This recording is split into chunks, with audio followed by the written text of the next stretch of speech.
Good evening, everyone. Welcome to our annual and first ever virtual Interfaith Understanding Program.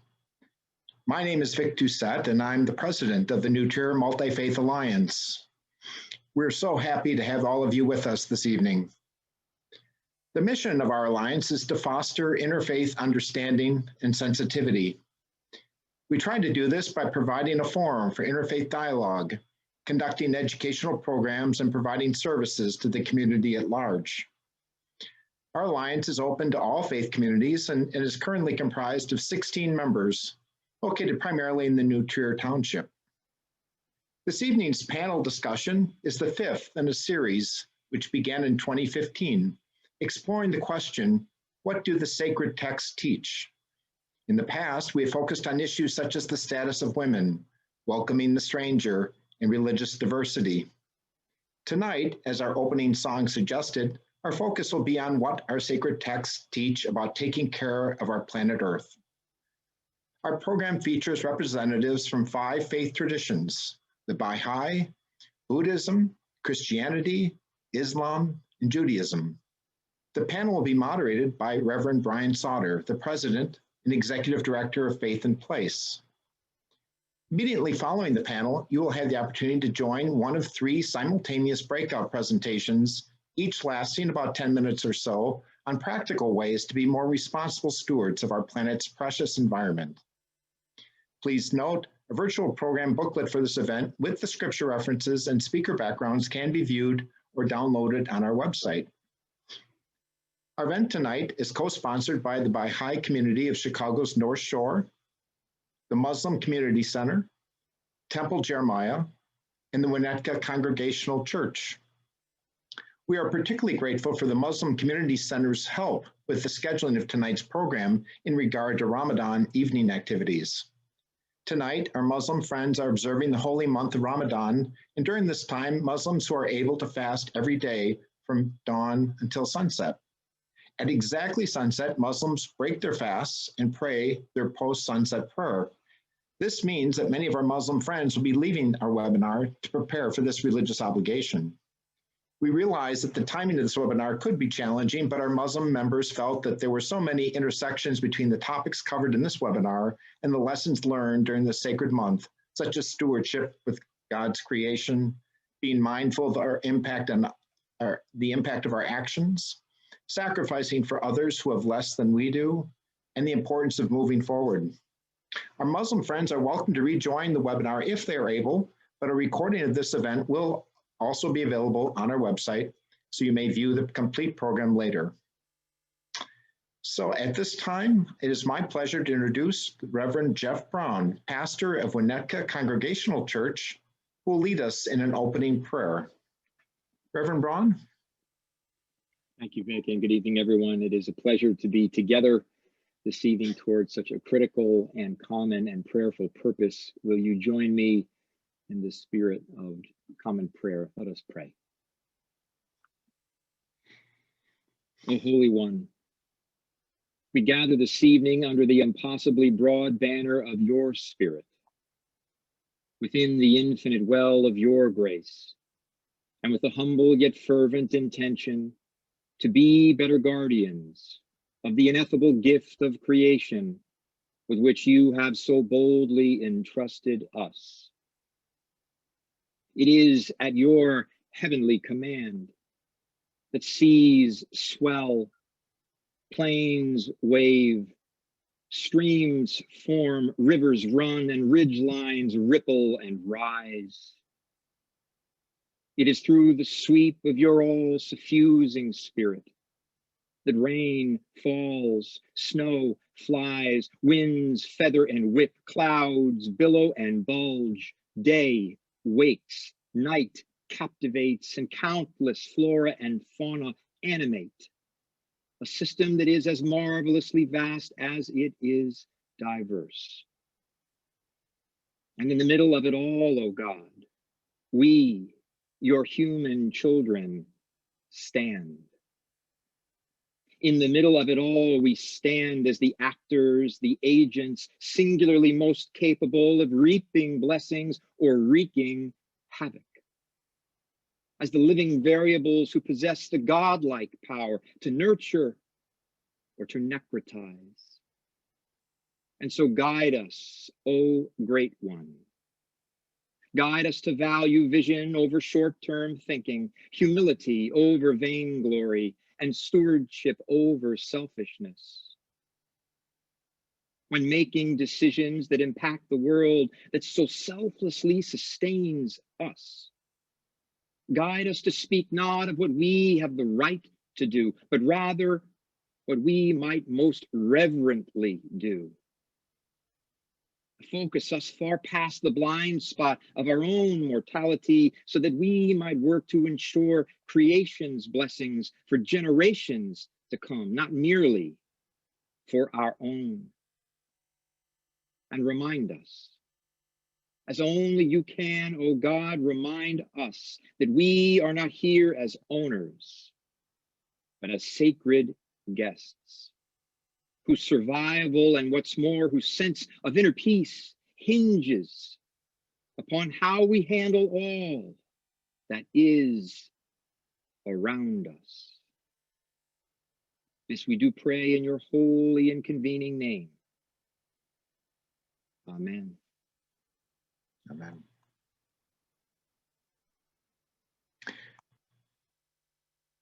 Our panel this evening will be moderated by Reverend Brian Sauter.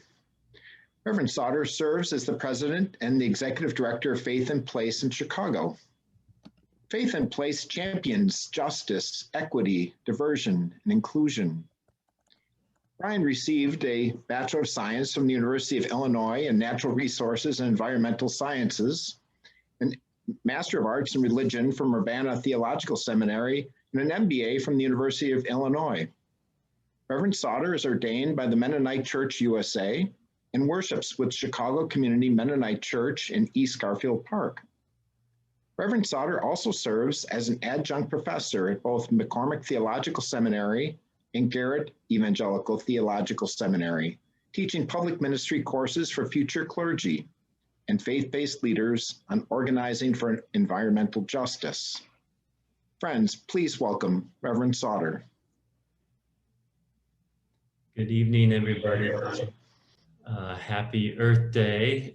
Maybe give a shout with your hands if you're celebrating Earth Day today by coming together this evening in this beautiful space, or celebrate by putting your feet on the ground and feeling the ground and grounding yourself, sitting up straight, taking a breath into your diaphragm. We are here tonight, multi-faith, grouped together to share what we have in common, our common air that we breathe, the land where our food is grown, the water that we all share together, to dive deeper into what do our sacred texts teach us. You know, in my role at Faith in Place, I get the great fortune of working with different faith traditions each and every day with staff members, board members who come from different faith backgrounds. And the driving question of my life to this date has been, what does our faith traditions teach us about the ecological crisis? What does our faith traditions teach us about the ecological crisis? Now I'll start here by telling you my belief is that the ecological crisis is a spiritual crisis. The ecological crisis is a spiritual crisis, and our ecological crisis is but a symptom of other crises we face. As we come off the verdict of Devin Chauvin and the George Floyd trial this week, and we think about gun violence, and we think about our policing system, so we think about what it means to have healthy communities where all have access to good food, to community, to accountability, to good music, to clean air. What are these common denominators from our ecological crisis? My contention and belief and exploration and journey is that these are all rooted together in a shared spiritual crisis. And to me, this gets me excited about tonight's panel, because our panel is going to bring sacred texts from different faith traditions to continue to unpack what is our shared spiritual crisis and what are ways that we can further connect to one another. And as we further connect to one another, what are ways that we can further connect to Mother Earth? As we connect to Mother Earth and to one another, what are ways that we can further connect to ourselves? What is the religious wisdom of the ages, and what does it teach us about ways to foster that connection so that we can have further healing? It's from a spiritual crisis perspective that we can begin to get at the root causes. I come from a gardening background. Who else? Give me a wave if you're a gardener. If you grew up pulling weeds, my gardeners, I see lots of you waving. You know, you pull a weed, you got to pull it by the what? By the roots. If you don't pull the weed by the roots, the garden looks good for a day, but the weeds quickly come back.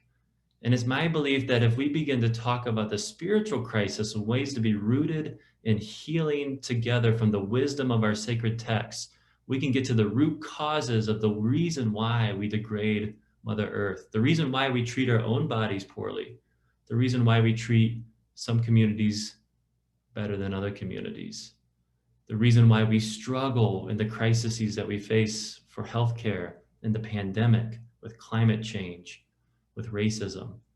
So to me, this conversation tonight is deeply intertwined and interconnected to all the social injustices that we face. Yes, the environmental injustices, but also the social justice. And so I am just super excited to hear from our panelists and to help facilitate the question and answers that you all have later on. There's one more brief word that I want to say before I introduce our first panelist, and that is the religious and ecology literature. You heard in my introduction, I get also the fortune of being with seminary students who are active in the religious literature and looking at the literature, and it's moved throughout time. And I think this is important for us to bring into conversation up front, that it used to be in religion and ecology literature, we thought about changing cosmologies. The original article was written by Lynn White, who offered that, yes, religion is one of the leading problems. It's because of the worldview of religion that causes the degradation of our earth. And that has shifted, mostly led by Willis Jenkins, Professor Willis Jenkins, who has said that arguing over cosmology in religion, what cosmology is better than another, what worldview offers more earth care practices, isn't actually helpful. The thing that is most helpful and transformational in communities, and we see this every day at Faith in Place as we work around this vision of helping our faith partners become the environmental justice leaders in the community, we see that what Willis Jenkins calls is a contextualization of moral imperative in the localized faith community. Now that's fancy language that means local people solving local problems, reimagining how their sacred texts help them take practical application in community and doing that together. And it is these models that can lead to the transformation. We see it at Faith in Place. Our faith partners who are leading the way, completely transforming not only their house of worship, but themselves and their relationship to each other and their relationship and their leadership to the broader community, have really focused in on shared practice and a shared imagination and reimagination around their sacred texts and what that looks like into community. And so as we begin our conversation tonight, we will continue to ask these questions. What do our sacred texts have to teach us about our common environmental injustices and our path for justice, around our common social justices, and our desire tonight to take care of the earth? And what does that look like practically as we live that out? So without further hesitation, I want to introduce you to our first speaker tonight, and that is Imam Malik Mujahid. Imam Malik, I now turn over the floor to you to share from your perspective this evening. Thank you so much. Salam, friends, and thank you so much for this opportunity. I remember a few years ago marching in New York with Al Gore and, hundreds and thousands of us standing up together. Marching in those places, I remember my mom. My mother taught me that Prophet Muhammad, peace be upon him, encouraged us to share more and consume less. God's peace and blessing be upon Prophet Muhammad. Even a particle of food must not be wasted, she taught me. May God bless her. Prophet Muhammad asked us not to waste water, even if one is on the side of a flowing river. Prophet Muhammad established a peace sanctuary after 13 years of tortures and suffering and running place to place.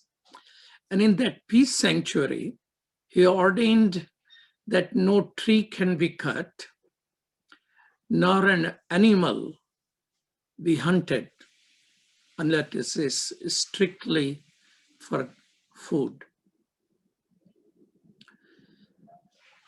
He also told us that God has said, made the sky a protected, we made the sky a protected canopy, but they from its signs are turning away.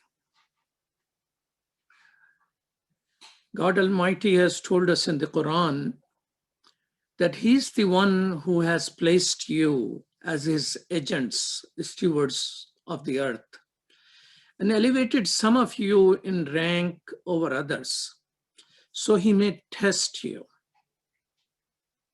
So He may test you with what He has given you. Surely your Lord is swift in punishment. However, He is certainly all forgiving and all most merciful. Muslims, when they are praying, when time is short in the middle of workday, they have short chapters of the Quran. And one of the shortest chapters of the Quran is called By the Passage of Time. It says that by the passage of time, surely humanity is in grave loss. And then I love God Almighty when He says, when He makes the exception. And those Muslims who are present here, these exceptions are very important for us to reach out to rest of us in the interfaith community. So it says, by the passage of time, surely humanity is in grave loss, except those who have faith, those who do good deed, and that's not enough, and those who urge each other to the truth, and those who urge each other for sabr. Sabr is a major Quranic term, comes as often as prayers, which means endurance and persistence. So good deed, my brothers and sisters in faith and interfaith, today on the Earth Day is our commitments. Our commitment to do good deed as stewards and God agents on earth. It is our test to be the best, not only with our families and our loved one, but to be the best to our planet. I saw many hands going up, including mine, when it came to gardening. So best to our garden, best to our planet, to be best, to allocate our personal budget for saving our planet, to be best to allocate our personal time to save the planet and environment around us. We know, brothers and sisters, that some scientists worry that it might be already too late to avert the worst possible impact of climate change. I know 40 world leaders are gathering today. President Trump, what did I say? I seek your forgiveness. President Biden has committed our country. The goals he has given seems almost impossible to achieve. But if people of faith, which I consider to be major power on this earth, especially in this beautiful country we call the United States of America, faith among other people, are at the top of the institution. Don't worry about the news which put down faith, and interfaith hardly finds any space in our media.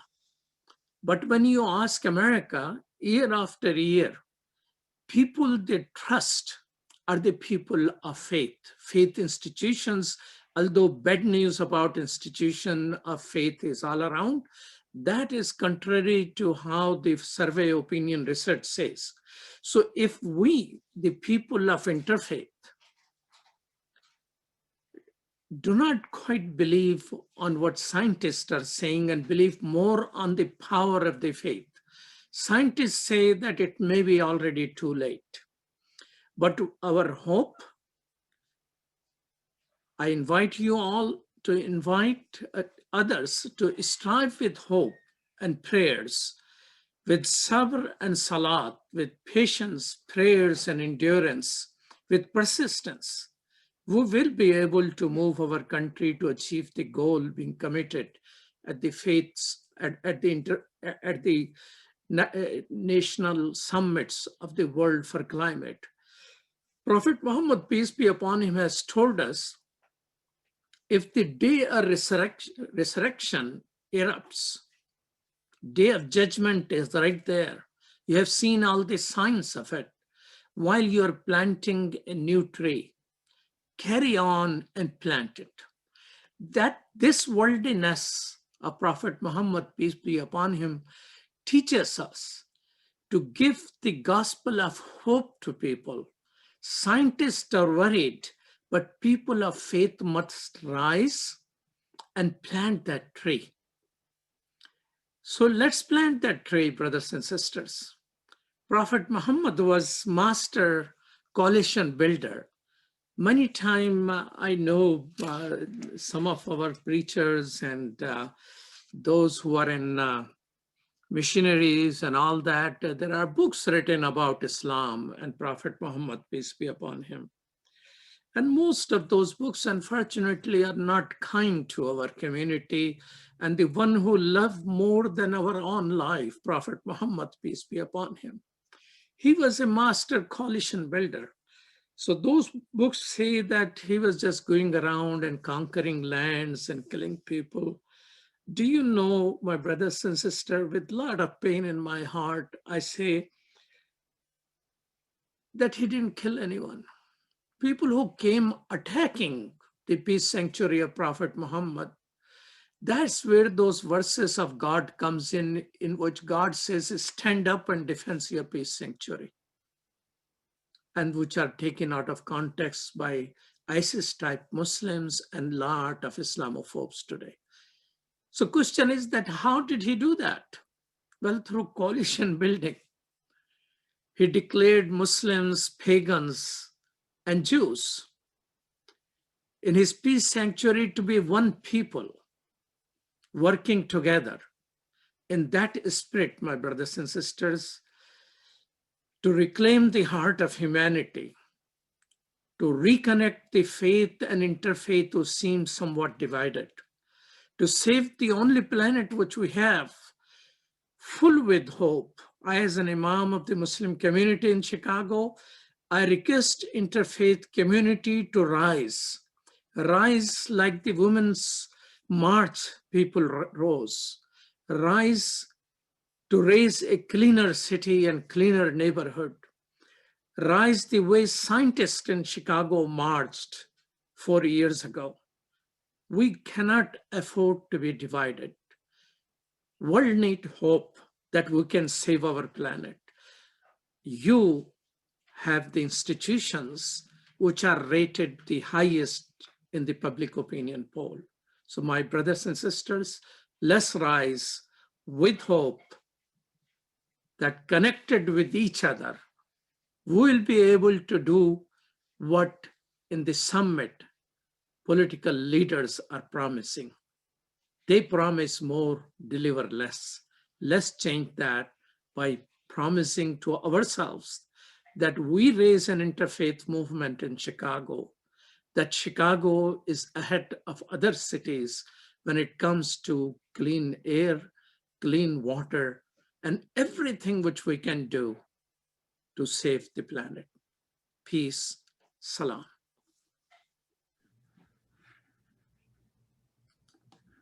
Thank you so much, Imam Malik, for those powerful words. It's so good to see you tonight, and count me in as one ready to rise up as a part of the interfaith movement here in Chicago. Wishing you a blessed fast and prayers this evening. I know you have to go soon, and I get to introduce to you our next speaker. That is Dr. Diane Bergant. Dr. Diane, the floor is yours.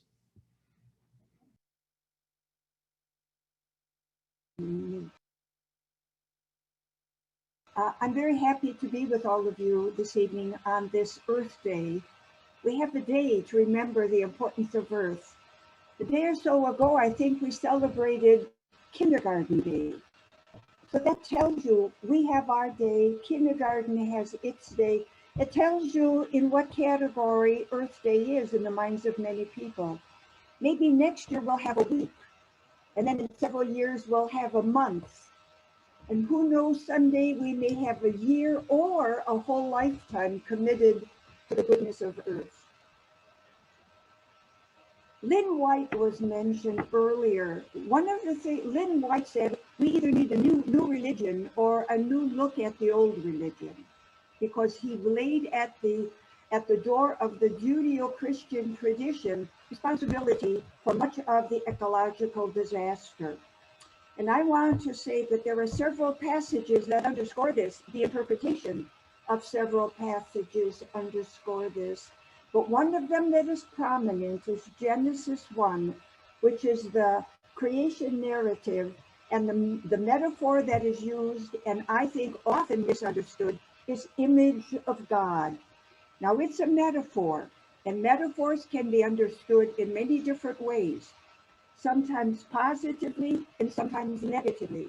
The problem is a literal interpretation of image of God, but even that is frequently erroneous.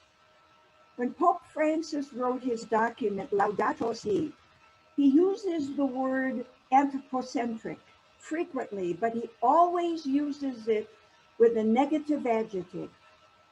He talks about negative anthropocentrism, radical anthropocentrism, distorted anthropocentrism. What does that mean? And I want to say, I believe firmly at the basis of all of our problems of destruction of the natural world, violation of the natural world, exploitation and rape of the natural world is a faulty anthropology. In other words, we think we are more than we are, or we think we are less than we are. Now, what do I mean by that? If we look at image of God, we might ask, what is an image of God? And the answer to that is, it's an image of God. Anybody knows anything about the biblical tradition, Judeo-Christian tradition, they know about the golden calf. That is an image of God. It is an icon. It stands for something. It represents something about the God. It is not the God. It represents the God. It is an icon. The problem is sometimes it became not an icon, but an idol. If you look at Genesis 1, the man and the woman are made in the image of God. Image of God. Okay? We do not appreciate it until we go into Genesis 3, which is the story of the sin. And what was the sin? Was not called a fall from grace. That's a Christian interpretation. The sin was, as the serpent said to the woman, you want to be like God, knowing good from evil. In other words, you're not satisfied being an image of God, representing God. You want to be God yourself. Hubris, that is at the heart of every single human being, the inclination to think that we are more than we are, to think that, as we have all learned in both science, and many of us learned this in religion as well, that God created the universe and gave it to human beings. There's no place where it says that God gave it to human beings. It's not ours. It never ceased to be God's. to do with as we want. That's not right. That's not in the biblical story. And we value things to the extent that they benefit us. And I invite every one of you to think very carefully, how do you understand good weather? What makes weather good? And I want to suggest good weather is weather that does not inconvenience us. Bad weather is weather that inconveniences us. We get angry when it snows and we're waiting for a bus and the bus is late and we get angry. What do we think should happen? What do we think? Who do we think we are? That's, in a certain sense, evidence that most, if not all of us, have lurking in our minds the idea that the universe should conform to our schedule, to our agenda, right? So we're not satisfied being image of God, we want to be gods. And it is because of that we think we can do anything with elements of the natural world. That is at the heart of every sin, whether it be elements of the natural world as we find in living beings, elements of the natural world that we find in human beings. What makes us consider that some human beings are better than others? And the answer to that is their color, which is an element of the natural world, the texture of their hair, the broadness or narrowness of their features. All of that has to do with the way the natural world has brought people forth. So I want to suggest that at the heart of our sinfulness, and I agree, it is a religious, it is a spiritual issue. At the heart of our sinfulness is a faulty anthropology, that we think we are more than we are. And the other side of that is we don't realize that we are image of God. I think an analogy of image of God might be a national flag. What is a national flag? All it is a piece of cloth with a little bit of art on it. And that art can change. Evidence of that, the national flag of the United States changes every time we add a state, right? So it's a piece of cloth, but it represents the jurisdiction of that nation. And wherever you see a flag, a national flag waving, that nation, the nation behind the flag is not the nation. It is an image, it is an icon of the nation. But it represents where the nation has jurisdiction. So we, as images of God, we represent where God has jurisdiction. Use that for personal examination sometimes. For many, if not all of us, sometimes in our lives, someone should say to us, who died and left you, boss? Right? So in a certain sense, we think we're more than we are. And in another sense, we don't realize we represent God in this universe. Or as Julian Huxley said, human beings are natural world reflecting on itself. We are the psychic dimension of the natural world. That is magnificent if we would realize the implications of that. But we are not God. That is a heavy burden to carry, to think one has to be God. And yet we are all tempted. We all have to hold in balance. Are we an icon? Do we represent God? Or do we think we are an idol? No wonder our ancient ancestors in Israel condemned the making of graven images.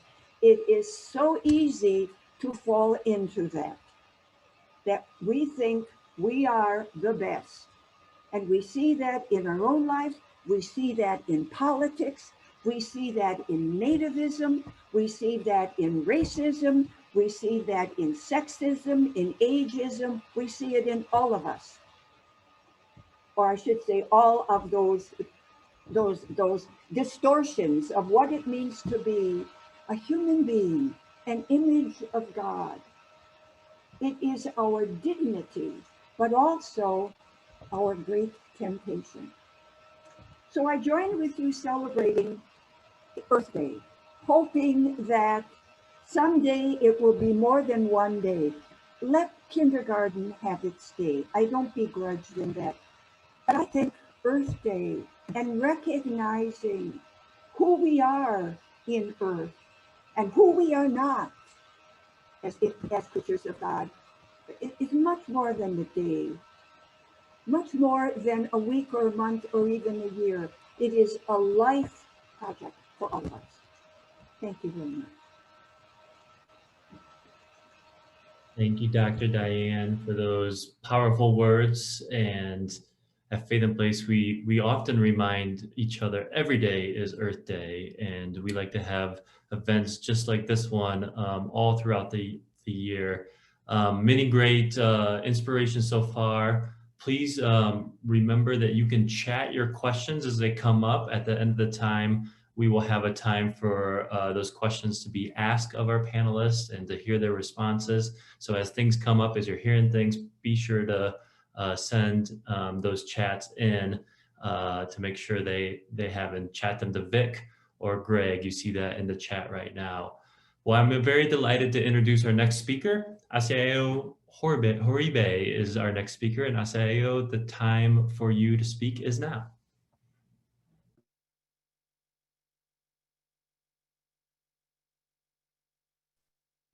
Thank you so much for having me come and meet some friends again. It's nice to see many of you.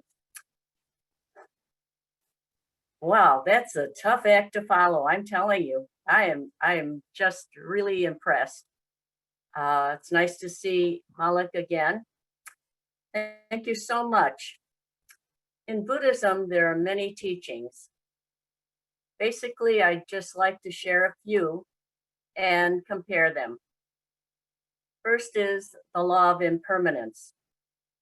All things are subject to change. From the time the earth was formed and even before, change continues in seconds, in hours, in days, and in years. Changes in temperature, the atmosphere, matter, gases. Change occurs with cultures, governments, peoples, animals, plants, and water. And there's the law of interdependence. We are connected. Matter is connected. Things happen as a result of something else that has occurred. For all sentient beings need to thrive and grow.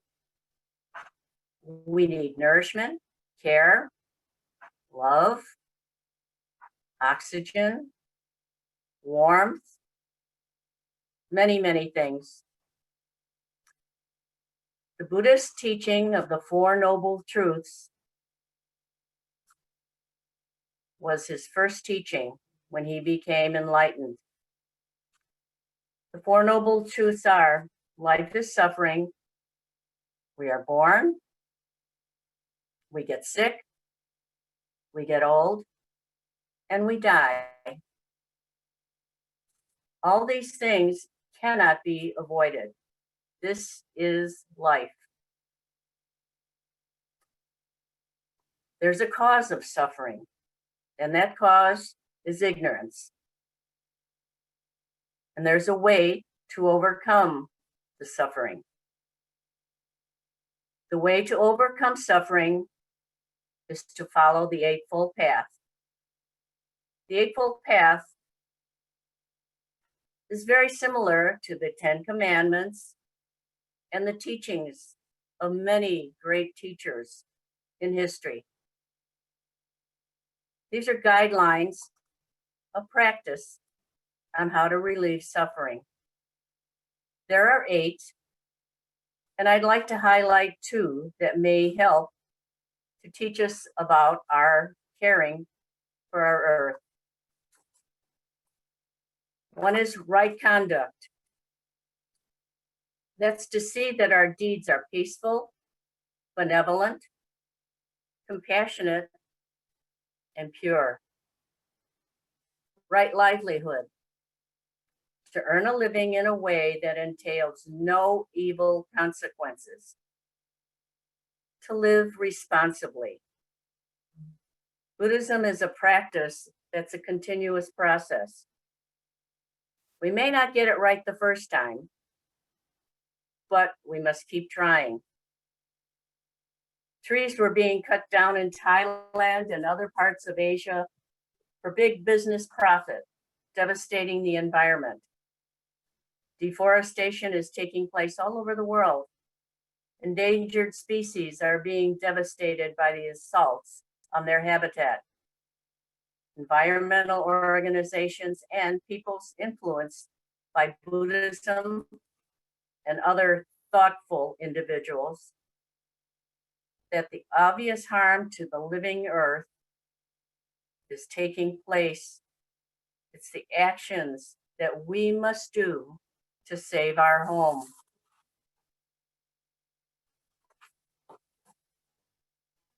Buddhist monks ordain the trees, placing robes around them to save them from destruction. Buddhist monks on Prince Edward Island bought over 600 pounds of lobsters, and they do it annually to save them from your dinner table. Replanting trees in an area where natural disasters and deforestation has occurred is practiced by communities who are aware that their survival depends on taking care of our home. One of the other teachings is it's called ahimsa, to do no harm. We also have precepts to follow as well. Do not take what does not belong to you.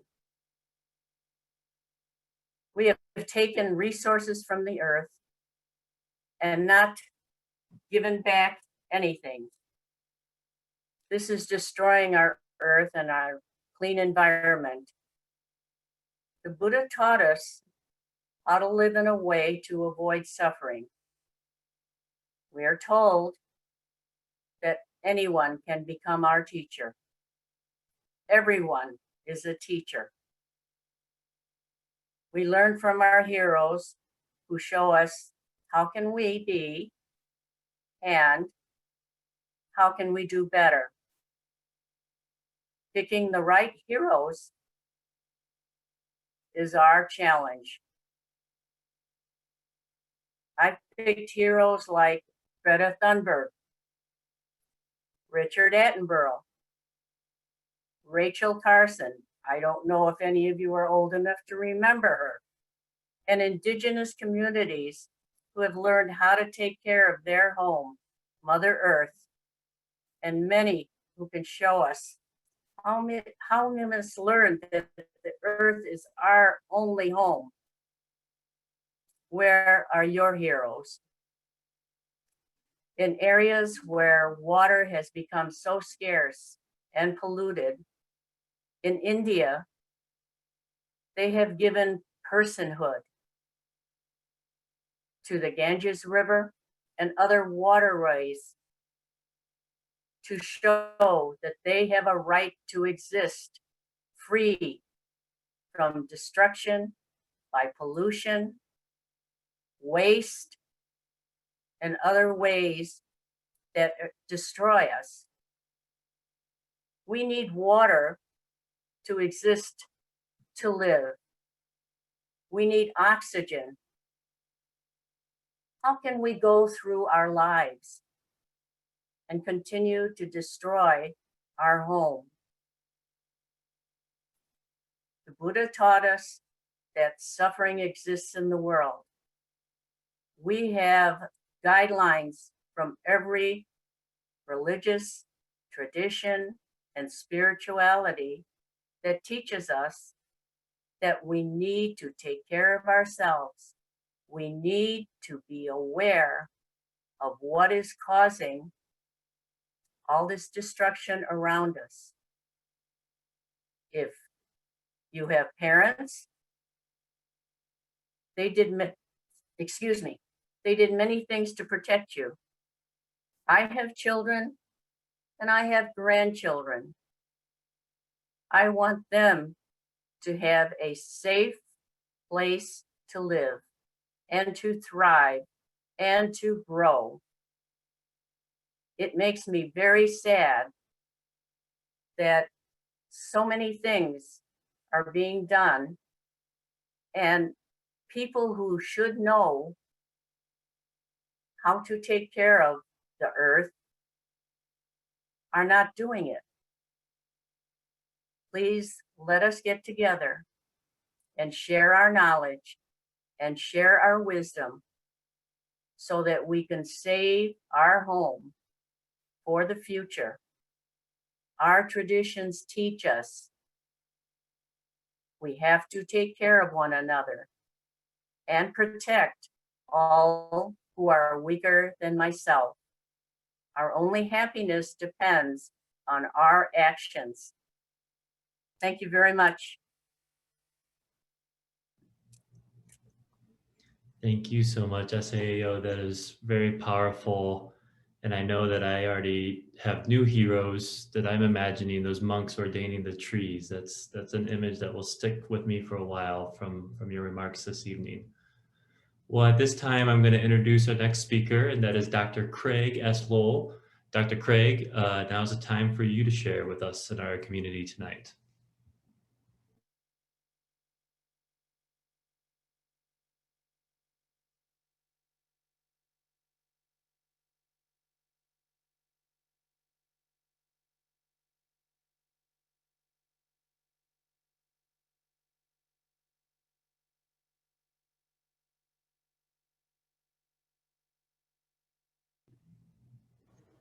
And Dr. Craig is getting his slides set up for us to see here this evening. Dr. Craig, if you want to say a few words, we'll make sure we can hear you.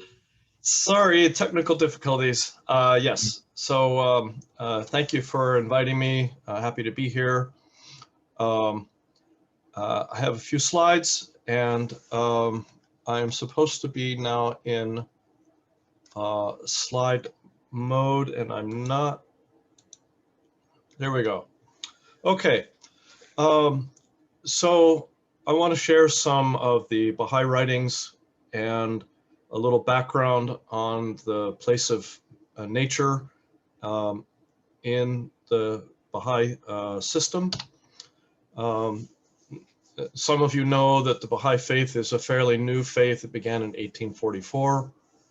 The founder of the Baha'i faith is Baha'u'llah. It's an Arabic title that means glory of God. The purpose of life in the Baha'i system is to develop spiritual qualities. And in fact, God created the world for that purpose. In the hidden words that I'm reading from here, Baha'u'llah says, "O son of man, I loved thy creation, hence I created thee. Wherefore do thou love me, that I may name thy name and fill thy soul with the spirit of life." So God has created us specifically out of his love and for us to reciprocate that love. And part of that mission of reciprocating God's love is to develop our spiritual reality. And that's what this life is about. It is not about accumulation of wealth, but about spiritual growth. And we are in this physical world for that purpose. Now, in that context, I would say that nature embodies the attributes of God. This is what Baha'u'llah says about that. Say, nature in its essence is the embodiment of my name, the maker, the creator. Its manifestations are diversified by varying causes. And in this diversity, there are signs for men of discernment. Nature is God's will and is its expression in and through the contingent world. So God created this earth, and it reflects his reality. And this is the stage upon which we play out our lives, this world of nature, and through which we develop the spiritual qualities that God wants for us. In this framework, nature has a special role, and as a metaphor or as a revealer of God's reality. And here's what Baha'u'llah says: "Whatever I behold, I readily discover that it maketh thee known unto me, and it remindeth me of thy signs and of thy tokens and of thy testimonies. By thy glory, every time I lift up mine eyes unto thy heaven, I call to mind thy highness and thy loftiness, and thine incomparable glory and greatness. And every time I turn my gaze to thine earth, I am made to recognize the evidences of thy power and the tokens of thy bounty. And when I behold the sea, I find that it speaketh to me of thy majesty, and of the potency of thy might, and of thy sovereignty and thy grandeur. And at whatever time I contemplate the mountains, I am led to discover the ensigns of thy victory and the standards of thine omnipotence." So that this is not merely a mountain, it is a metaphor for majesty and greatness. This is not merely a lake, it is a metaphor for purity and bounty and spiritual thirst quenching. And so in this context, our view of nature can change. Our view of nature can be richer and deeper than merely it's pretty, or merely it's our home or something. It's deeper than that. And we see this reflected in all of the Baha'i properties. This is the Baha'i House of Worship in Wilmette, right by the lake. And the design for Baha'i houses of worship specified by Baha'u'llah would be a building with a domed space, 9 entrances, and gardens. And he specified gardens, that all of them should have gardens. And this is because nature is a reflection of God's reality. The beauty of nature informs us of the possible beauty of spirit that we can possess. And in a way, it's a little glimpse of heaven. And we can see this in other Baha'i properties. This is in Haifa, Israel, on Mount Carmel, as the Shrine of the Bab. And it is remarked widely that this is one of the most beautiful places in Israel, and other people argue that one of the most beautiful places in the world. It certainly felt that way to me the last time I was there on pilgrimage. And it combines the spiritual beauty with physical beauty, with the beauty of nature, and as a way of elevating our souls. And here we have the Garden of Rizwan, which means paradise in Arabic. And this garden is outside the city of Akka, Israel. So it's across the bay from Haifa, and just a little ways outside of town. And this is a garden where Baha'u'llah spent many years on these benches. You see in the background, the blue and white benches, meditating, talking with pilgrims, revealing tablets, praying. And he called this garden and this fountain and the trees there paradise. And so he was letting us know that there's a connection between the beauty of nature and the paradise of God's embrace. And furthermore, nature can be a very powerful metaphor.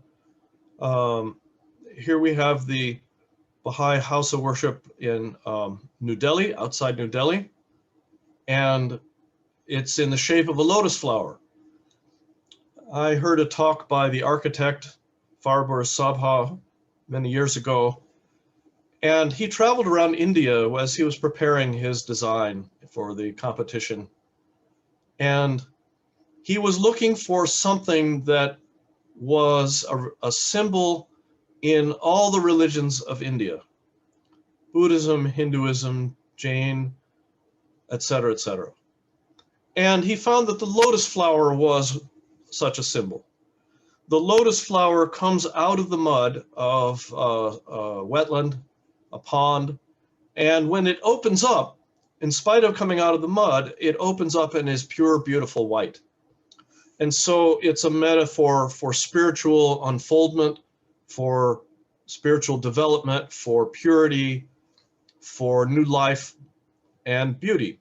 And so he built this house of worship in the form of a lotus flower, which in the 1980s, before really there were many computers, was technically very, very challenging.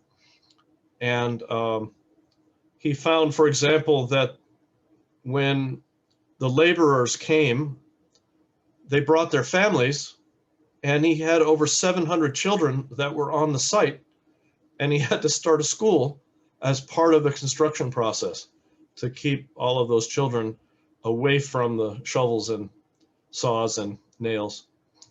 So it's really quite a story how the whole thing was done. But the image of the lotus flower in this house of worship is just a really beautiful example of how nature can educate us spiritually if we allow that.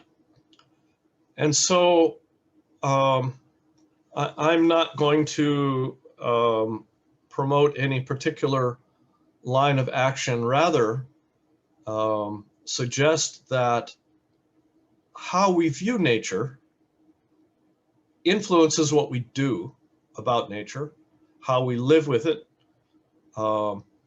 and viewing the things of nature as God's creation, but furthermore, God's creation that is meant to uplift us, that is meant to reveal the qualities and attributes of God, that is part of our spiritual growth process,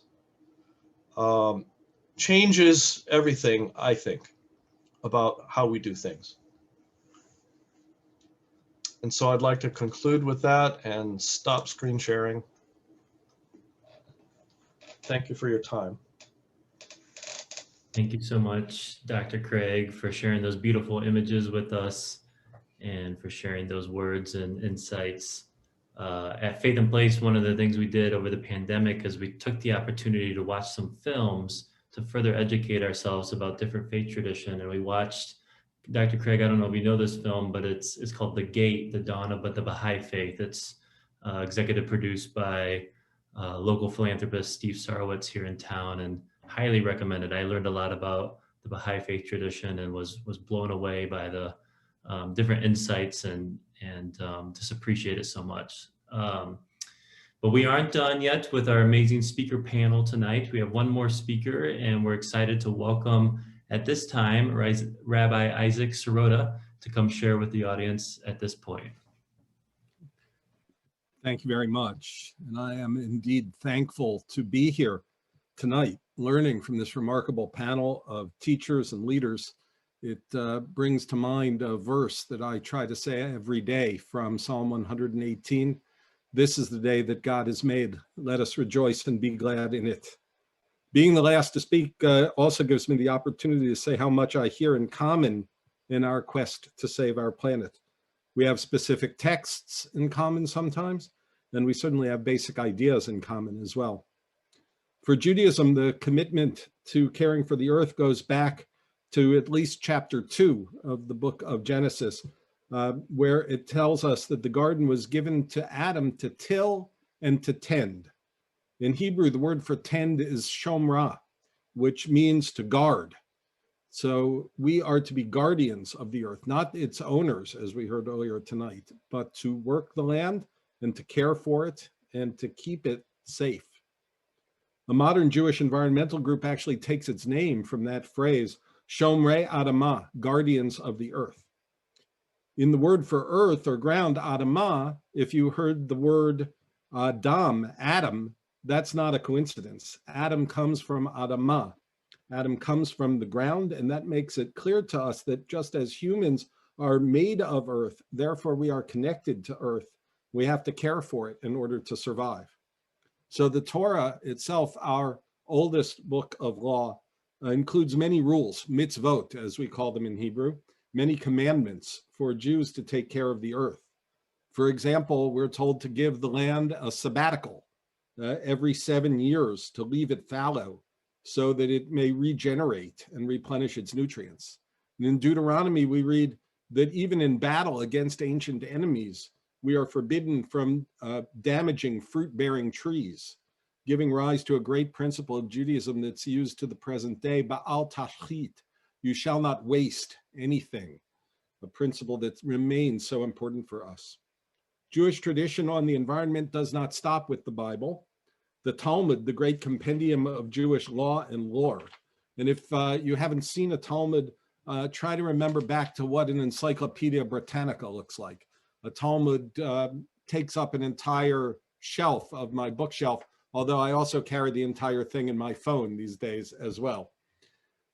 But it alone is a vast volume of ancient Jewish literature and has many stories and rules that are written down, perhaps after being passed down orally for generations before that.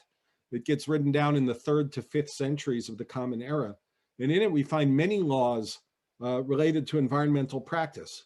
There are restrictions on certain industries, tanneries, for example, which are not allowed upstream of towns, and laws related to the sabbatical and the farming practices that we talked about from the Torah before, to the proper way to clear fields, and many more laws, which continue to be adaptable to the way we live our lives now, and how our behaviors must be regulated, and how acting ethically in the environment is a sign of our personal spiritual growth.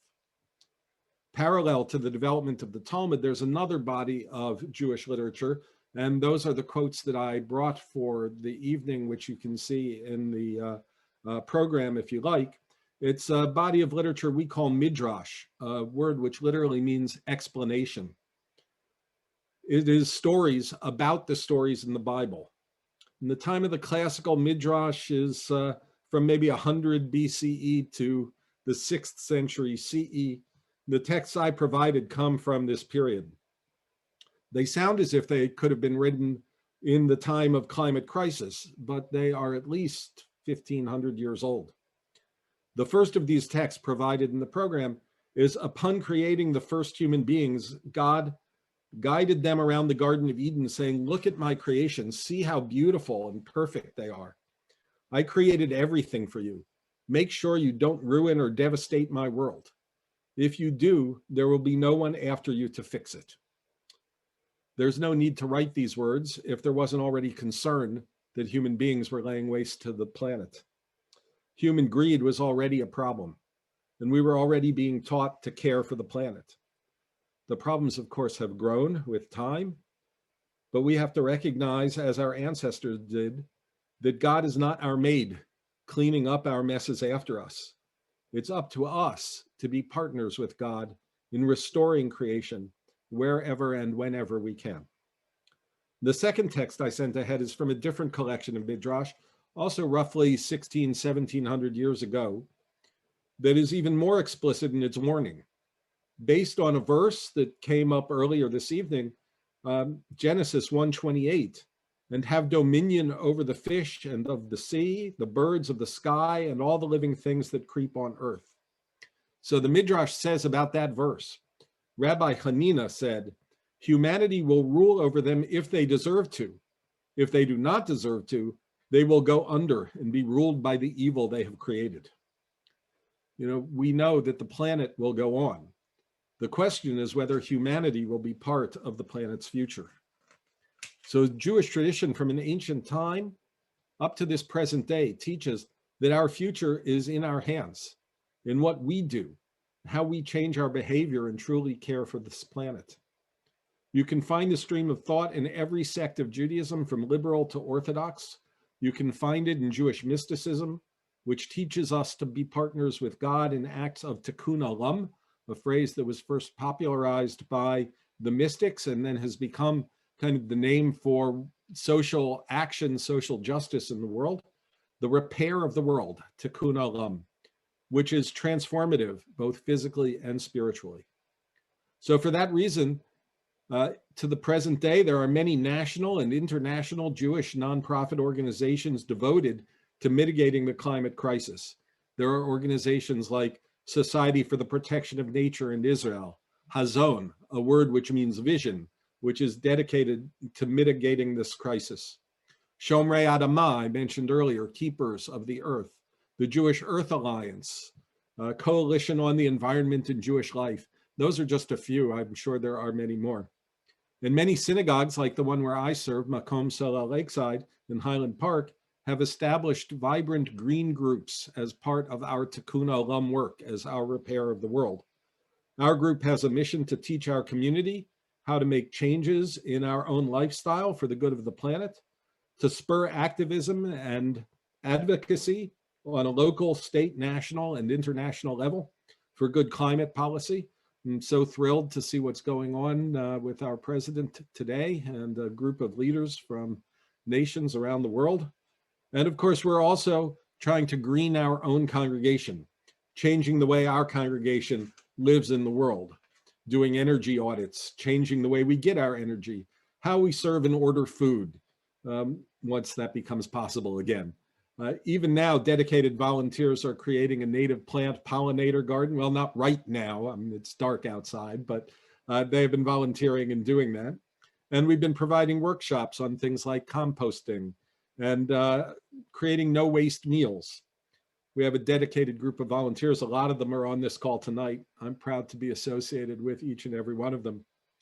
Taking care of the environment has been a part of Jewish tradition since its beginning. But it's important to note that you don't have to make laws against things that people aren't doing. If nobody was stealing, we wouldn't have had to write the commandment, "You shall not steal." So by extension, all of those laws and all of those traditions that we have remind us that we have not been taking care of the environment, and that we have to do that because human beings have been careless. We can no longer afford this carelessness.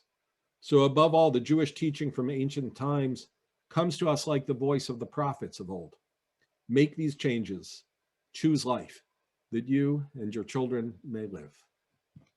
Thank you very much. It's such an honor to be here with all of you. Amen. Thank you. Well, at this time, we want to invite all of our panelists to the virtual stage, so they'll all be spotlighted together so you can see all of us, and we're going to have a conversation together. Of course, if you have questions for the panel, please feel free to chat your questions to Vic Q&A or Greg Q&A, and both Vic and Greg are going to help me get those questions to our panelists. But while we get ourselves gathered here, I just want to open it up to the panel. I am curious to hear, what is your biggest, well, maybe it doesn't have to be your biggest challenge, but what is a challenge that you face in working with your faith community to care further for a common home? And at this point, I'm going to open up, whoever wants to take that first, feel free to jump in. I'm curious to hear about the challenges you face, and maybe perhaps some ways you either succeeded in overcoming those challenges, or is this a current challenge that you currently have? I'm not sure if it's if the right word is apathy, because I don't think that's quite it. But it's difficult for people to focus on issues that are this big. You know, it's easier to, you know, we're very active in a lot of different social justice arenas, and sometimes something that affects just our community is a lot easier to get your head around than something so big. So I think that's our biggest challenge in a way, is just getting people to focus on this and make it something central to their lives.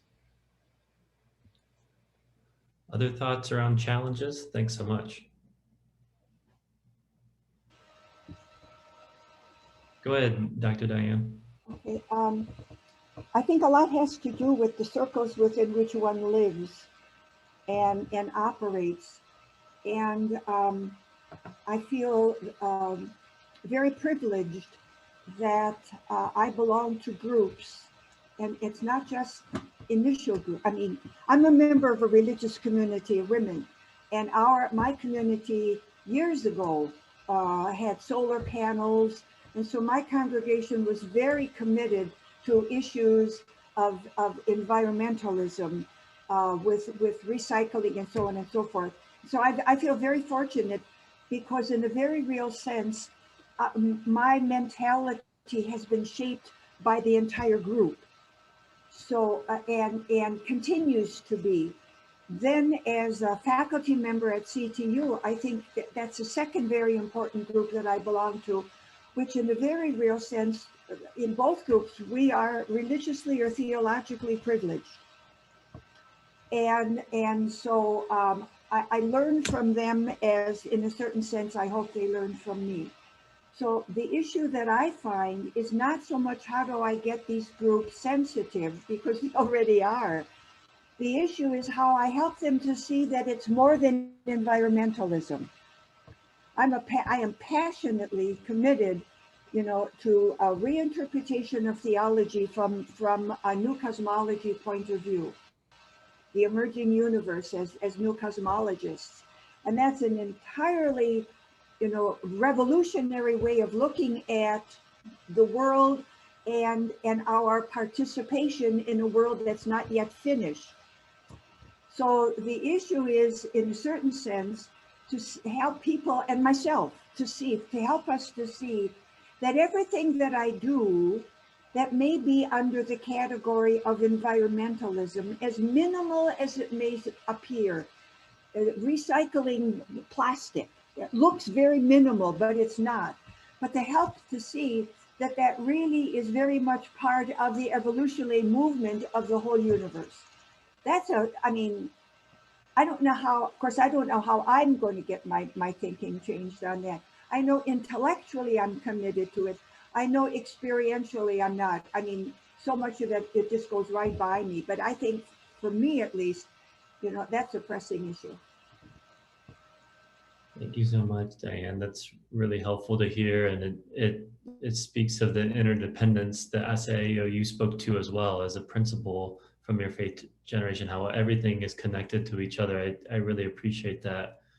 I wanted to say a word around Rabbi Ike, what you said around apathy. This is something. So Faith in Place, we coach currently 183 unique green groups, green teams we call them, at different houses of worship all throughout the state of Illinois, rural Illinois, semi-urban, urban Illinois, different faith traditions, different economic statuses where the communities are. But what's so fascinating is we find that a green team needs good coaching because they go through similar sort of challenges, right? A green team maybe gets a charismatic leader and it thrives for a while, and then that leader leaves and the green team, doesn't find its footing, and then maybe the green team picks a project and they get that project done and then things go, but it doesn't have that sort of transformational long-term effect of creating environmental leaders in the broader community and a sustained transformation of the entire faith community and the surrounding neighborhood over 5 years. So we find is it takes good coaching, and guess what? Coaching is kind of the same whether we have found a Jewish congregation, a Catholic parish, or we're working in a community with Baha'is, or we're working with a Buddhist temple. It's really kind of human dynamics, right? How do you stay the course, keep the faith, turn apathy into action, encourage one another, find out what those common challenges are. So Dr. Craig or Asayu, I don't know if you have any other challenges you want to highlight that you all think about in your respective communities. And Asayu, you're on mute. I can't hear you. So if you could take yourself off mute, then we could. Hello, can you hear me now? Yep, there you are. I don't feel that as a Buddhist community, we really don't have that many challenges because we try to do things in an organic way. Much of my community, many of them already participate in organic practices. We recycle and we plant. I miss having the aroma or the fragrance of flowers, and so at our retreat center in Wisconsin, I took some lilac roots, and now I've got 3 lilac bushes in my backyard. I'm so happy. Oh, wonderful. We try to share different ways within our sangha and in the community of how we can continue recycling, composting, and sharing. When we plant our seedlings, we make a list and then spread them out through our community with my neighbors. But we try to share with other communities also. In the monks that are in White Sands and Prince Edward Island, I was fortunate enough to meet them.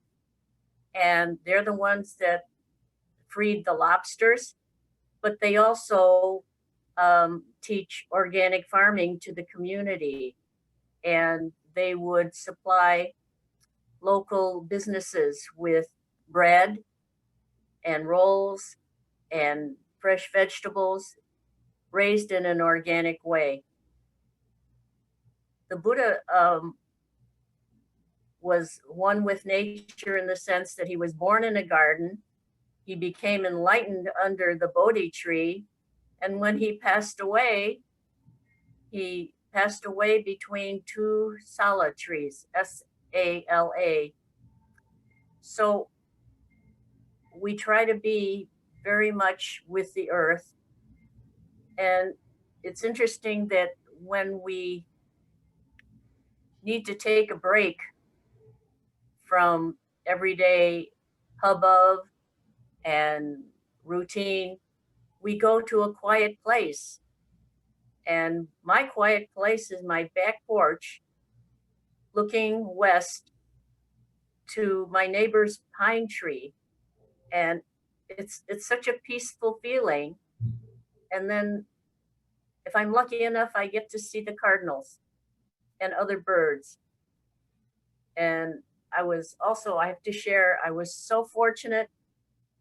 On my birthday last year, I was talking to a friend and a big bird flew by my window, and it was a bald eagle. I live in Evanston.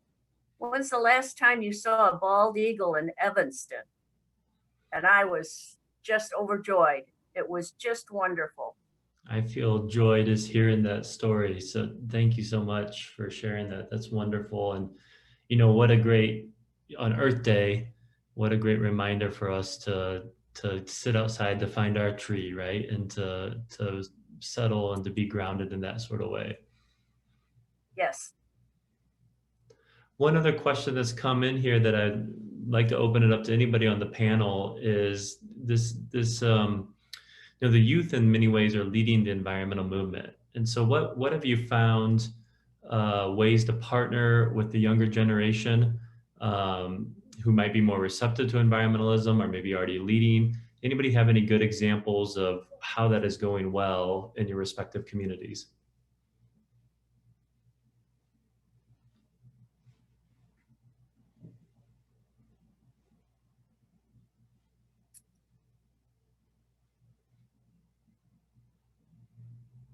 When young people have gatherings to learn something about social issues, it would be good for adults to participate. I went to the south side of Chicago 2 years ago to join with a group teaching young people who didn't have a lot of things going for them. There were people who were, I didn't see very many religious organizations participating, but there were people who had been in prison and people who got up from poverty and succeeded in starting a business. It would have been better for more adults to attend gatherings where there are young people, because they're there because they want to learn. I think it's very difficult. I think we tend to discount young people because we're old and we've been there and we've done that. But when you go around young people, it's just great to find out what they're curious about and what they can glean from your wisdom and what you can learn from them. When my granddaughter saw a boy hitting his sister, she was 5 years old then. And we were in a restaurant and he was hitting his sister. And my 5-year-old granddaughter said, "Hey, stop that. That's not nice." And the mother was not paying any attention to this. So, as I said, everyone can be a teacher. And young people, they're a lot smarter than a lot of us think. And what they've been exposed to is different. You're setting me up really well, SAO, to give a promotional plug here. At Faith in Place, we do a year-round youth program for high school youth who are in a leadership training to advance their environmental justice leadership skills. And they are looking for speaking opportunities at your congregations to come in and to share with you what their leadership projects are. So if any of you are looking to hear from some high school youth that are interfaith, working together in that sort of way, please do reach out to Faith in Place. We'd love to help those young students get some speaking gigs, and you can learn from them and share with them in that sort of way. We are at time, actually. We have time for one more, and I just want to open this up because I think this is a really interesting question that came in here. How can we find ways for our sacred texts to be shared with folks outside of our congregation, outside of our faith tradition? What are those lasting truths from these texts that can be shared and used to inspire? Who would like to take that question on?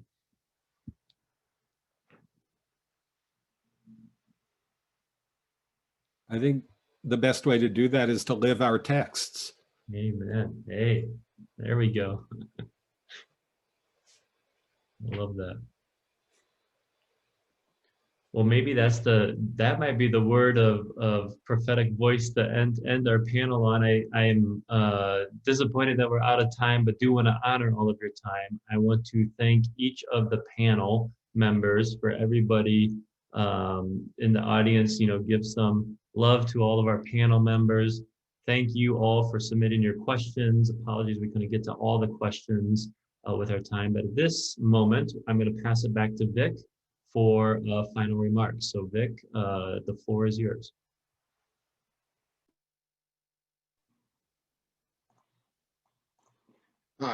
Thank you, Brian. I'd like to thank everyone for this wonderful discussion. I'd like to express my gratitude, of course, to Brian and all of our panelists for sharing their profound insights regarding the intersection of faith and care of the earth. At this time, we need to move our conversation into the breakout rooms I mentioned earlier, so we can focus on a specific issue and share ideas and practical resources that we might, so we can take action. To help us through this process, I'd like to introduce our fantastic technical director, Rabbi Rachel Heaps, who's going to give us directions of how to do this.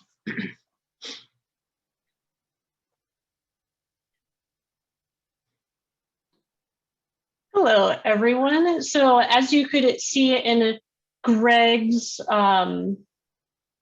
screen share, hopefully you should be able to see my slide that helps us know how to share, how to change our name. Thumbs up if you can see it.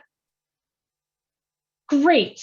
So there are two different ways to join a breakout room. You can either find the breakout room button at the bottom of your screen and choose one of the 3 breakout rooms. That requires you to have one of the most up-to-date versions of Zoom. If you haven't updated in a while, there's another way to do it. The other way is by changing your name and including the number of the breakout room that you want to go to in your name, and I'll make the assignment for you. I'll take care of all of it for you. What you would need to do in order to change your name is go to the participant list, look for a button at the bottom of your screen. It looks like 2 silhouettes. Find your name on the participant list and rename yourself to include that number. Then you hit OK, and I will assign you to the breakout group.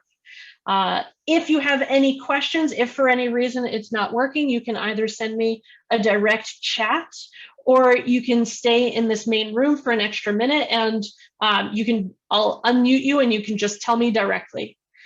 And back to you, Vic. Before we break up, I just want to thank all of the people who have contributed so much to our program this evening.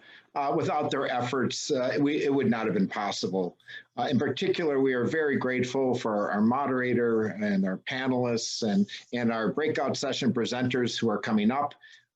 In addition, we are deeply indebted, as I mentioned, our fantastic technical direction with Rabbi Rachel Heaps from Temple Jeremiah, the planning committee chairs, Jenna Kodabad and Greg Richards, and the virtual program that Thomas Murphy and Waldeck Zlakowski have put together that you can access on our website, as well as all of the people on the supporting committee.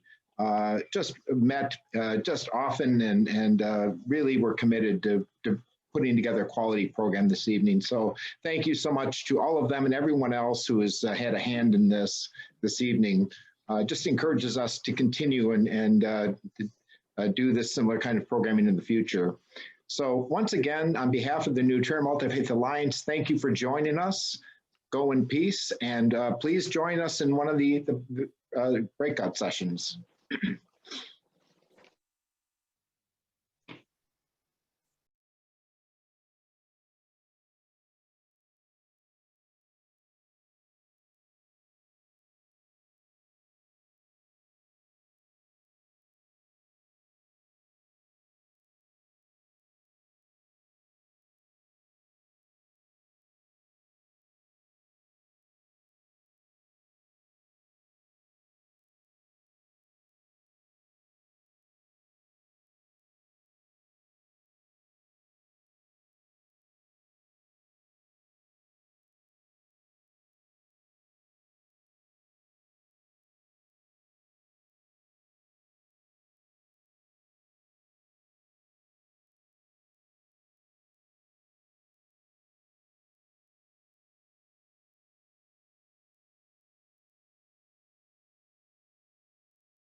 So why don't we get started? We've got a half an hour here.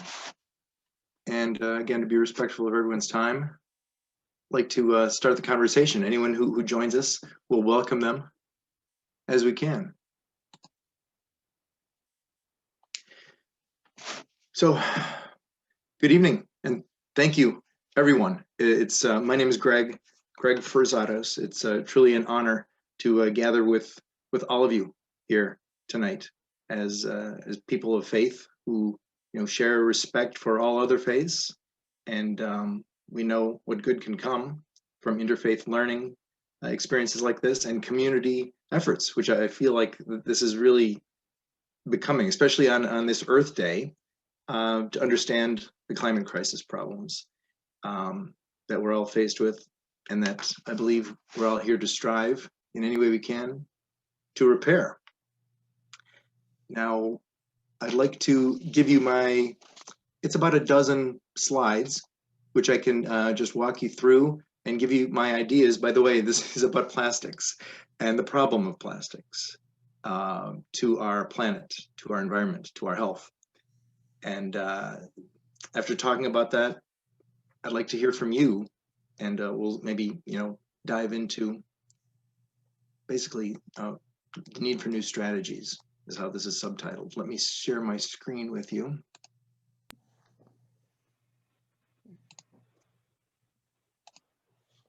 Can everyone see that?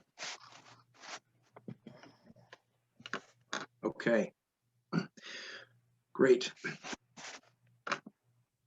Like I said, I can go through this, without too much delay, and then I'd love to just leave this open because it's a relatively decent, a small group of us, and I want this to be as interactive as possible, hopefully to learn as much from you as I've been able to do a little research on and share.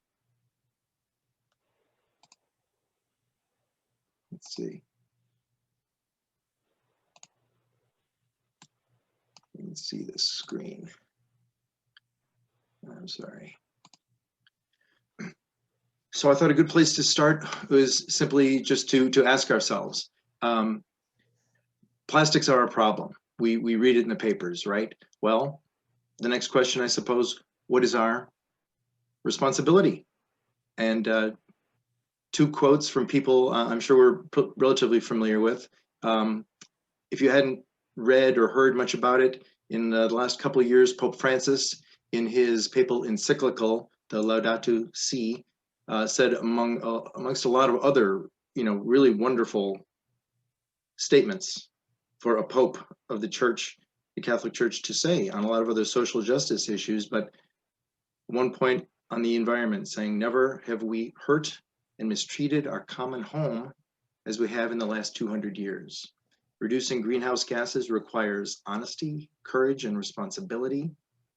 Those who will have to suffer the consequences will not forget this failure of conscience and responsibility, which really struck me in this age of new voices, young voices, Greta Thunberg, and others.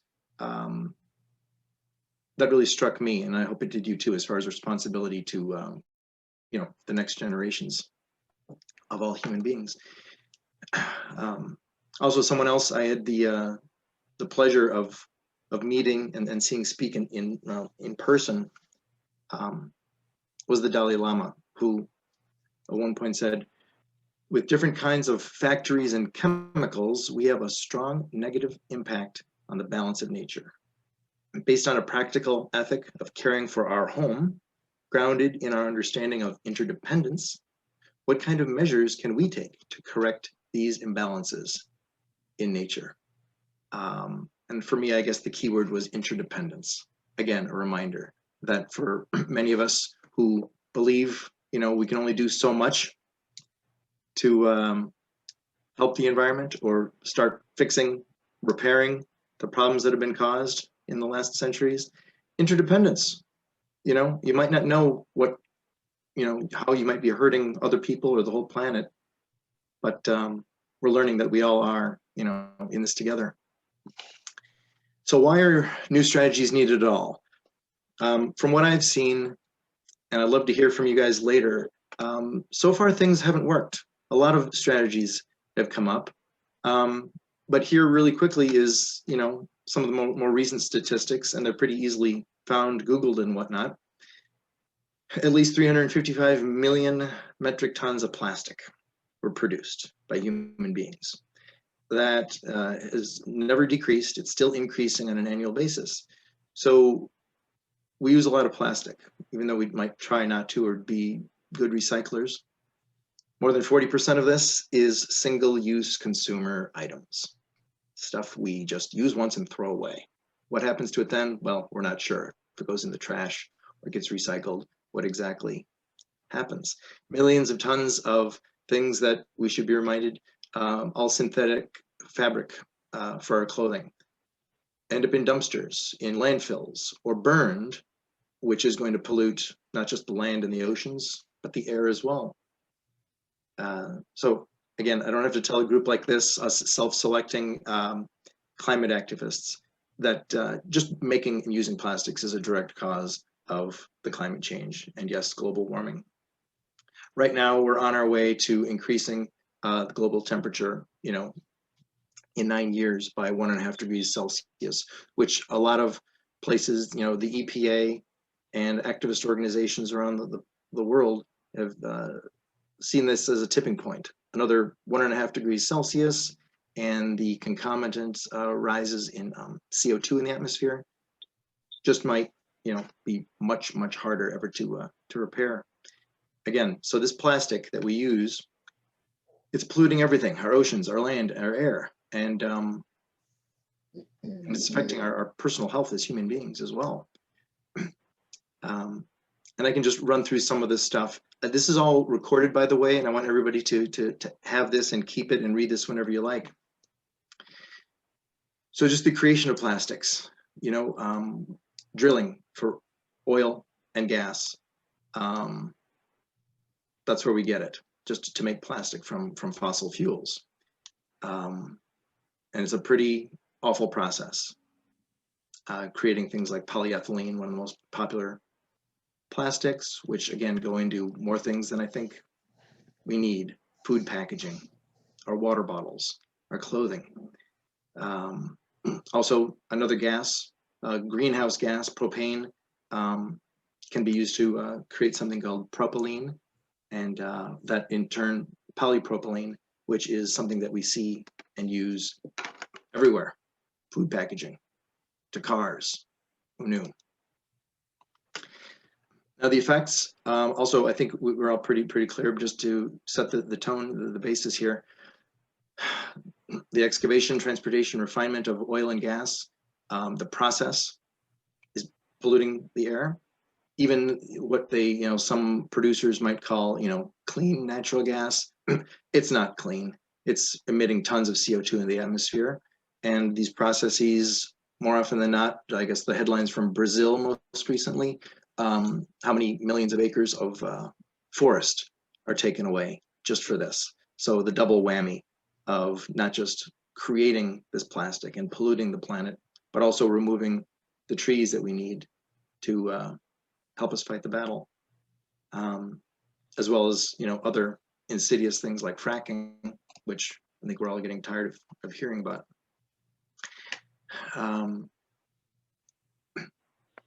So after it's produced, we use it and we throw it away. We try to recycle it, but exactly what happens to it there? The plastic waste, directly, indirectly, it's dumped in landfills. A lot of it, some way or another, ends up in the ocean. And we've seen the photos, I'm sure, in the news as of late, of just the amount of fish that it can kill, and add to the already scary, warming of our oceans. So at this point, by 2040, we will have doubled. Already is a pretty rough place to be in, but our plastic waste will have doubled if we don't make any changes by 2040. And again, the incineration of this, a lot of times in the creation of plastics, these things that wind up, let's say, in the oceans, in the fish that we eat. I think you've heard that, now correct me if I'm wrong, somebody, but the average American, I think, ingests about a credit card's worth of plastic on, what is it, a daily or a weekly basis? A week. Yes, that's right. Thank you. So, all right, what can we do? I've got some ideas, and this is where I'd like to start like a conversation here. Let's do what we can now, is what I'd like to, posit to everybody here. We're consumers, American consumers, we use a lot of plastic. Let's at least try to hold to, creating new habits. Don't buy bottled water. Don't use anything but reusable cups. Don't use plastic forks and knives. When you go to the grocery store, you don't have to buy packaged vegetables and fruit. You can avoid all sorts of other, plastic things, the takeaway containers from your average, takeout restaurant and things like that. Stick to paper and cardboard rather than plastic whenever you can. Yes, carry your own reusable grocery bags. In this age of COVID, everyone's had to, we're washing our hands like crazy. That was too much plastic. A good old bar of soap kills just as many viruses and germs. Buying things in bulk. And again, being just good stewards of everything we do as food eaters, glass jars rather than plastic whenever possible. Again, getting into the last 12 months, a lot of people have, been challenging their local restaurants and grocery stores. We don't need single-use plastic to keep our hands clean or anything like that. We can keep washing our hands. Let's support our local restaurants, the ones that we know are doing their best to avoid plastic, and speak up, speak out, support these restaurants, tell them they're doing a great job and you want to support them. It's a good time just to, cut down on our consumerism in general, if we can be thoughtful about this stuff. And when we go out locally, shopping locally can really, really help. Since the farm to table movement and everything, our local farmers, rather than something that, comes from another state or another country, just by simply shortening the supply chain, by its very definition, there's going to be less plastic packaging in the whole process. And again, I hope that these hand sanitizer things are just a short-term fad. And then, okay, besides being consumers, let's, I suggest it's time to get really, really active, and we can get political. There's no problem with this. Individually, question our candidates and find out where they stand on these issues. So local, statewide, national bans. There's something that a lot of people have kind of forgotten about, but investing in certain companies or not investing in other companies can, if more of us do it, make a difference. And in contacting all of our representatives, there's a lot of bills in DC and there's some in Springfield right now, which we can learn about, and call these people, call our representatives, make it a habit. And I hope they hear us. Other things, in the meantime, do what we can, and then back to just simply, in the meantime, using as little plastic as you possibly can. And not just individually, right? Our faith communities, our churches and synagogues, our congregations, all of our houses of worship, with the strength of numbers, we can do things institutionally to cut down on plastic waste. We can give and attend meetings of and otherwise support these environmental advocacy nonprofits, which are doing a great job out there. And at the end of my last slide, I had a few names of some things, but we can discuss some organizations that I think I'd love to hear what you guys are all, might be active in. And this is something a lot of people just don't think about. And I tell to my younger friends, running for office is not a bad thing. I wish more people would actually consider it for a career or, a part-time job. When people who care get more involved, well, things are going to happen faster. And so we're all doing what we can, right? As consumers, as good citizens, we're making our voices heard individually. We're doing what we can. And as a group, as a community, But we won't have to do as much recycling if we just, as they say, leave it in the ground. And that goes back to our personal habits. But the less of a market there is for this, the less harm we're going to do. So the oil and gas, less of it will be pumped out if we as a society just start using less and less plastic. And so there's plastics right now.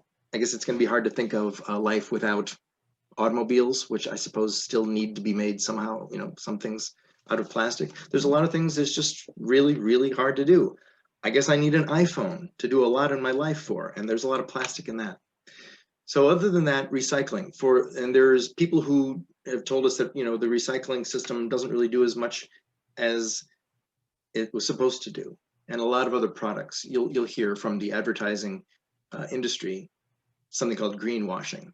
Other than being really thoughtful and asking tough questions as consumers and as citizens, the stuff that we absolutely need plastics for, we're going to have to use, at least for the foreseeable future. So instead of what I've learned, the old way of doing things, a linear economy of, you know, pumping oil out of the ground, refining it into plastic pellets. Those pellets by the manufacturing companies are melted and formed into consumer products. We use them, and then we as consumers throw them away, which end up in landfills or poisoning our oceans, or we can recycle them. And then that recycling process might, you know, help to a certain extent. Rather than this linear economy, there's a circular model, which I would highly recommend everybody do some research on. And I think this is where we can go. Other than completely abstaining, the plastics that we, you know, it's going to be really hard not to use for the foreseeable future. Let's do what we can. You know, this economy, we need federal and state and local policies to help this happen. But a circular rather than linear model just simply looks like this.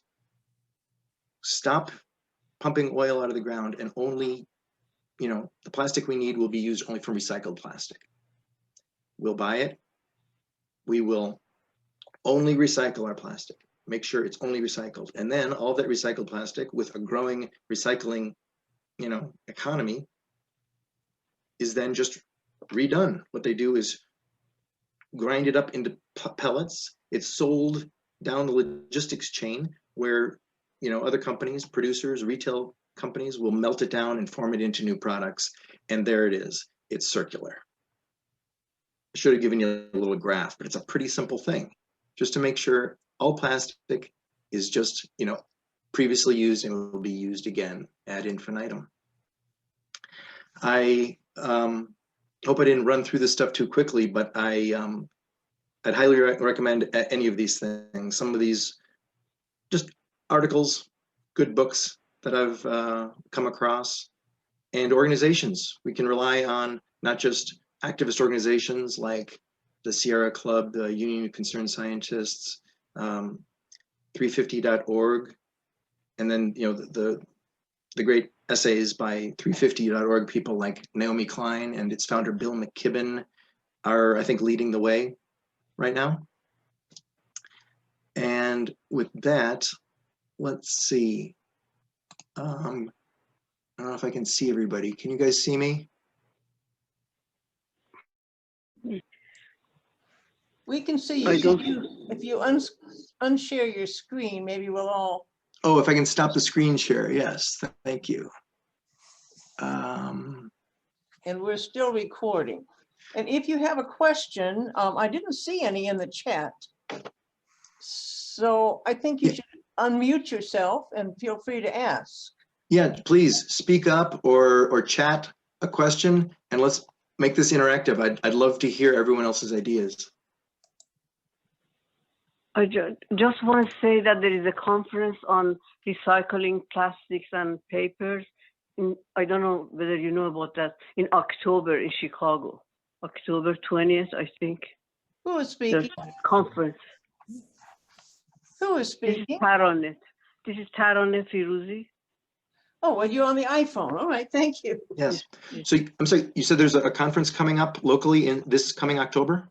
Right, it's supposed to be supposed to have been in Chicago in the year 2020 and they couldn't have it.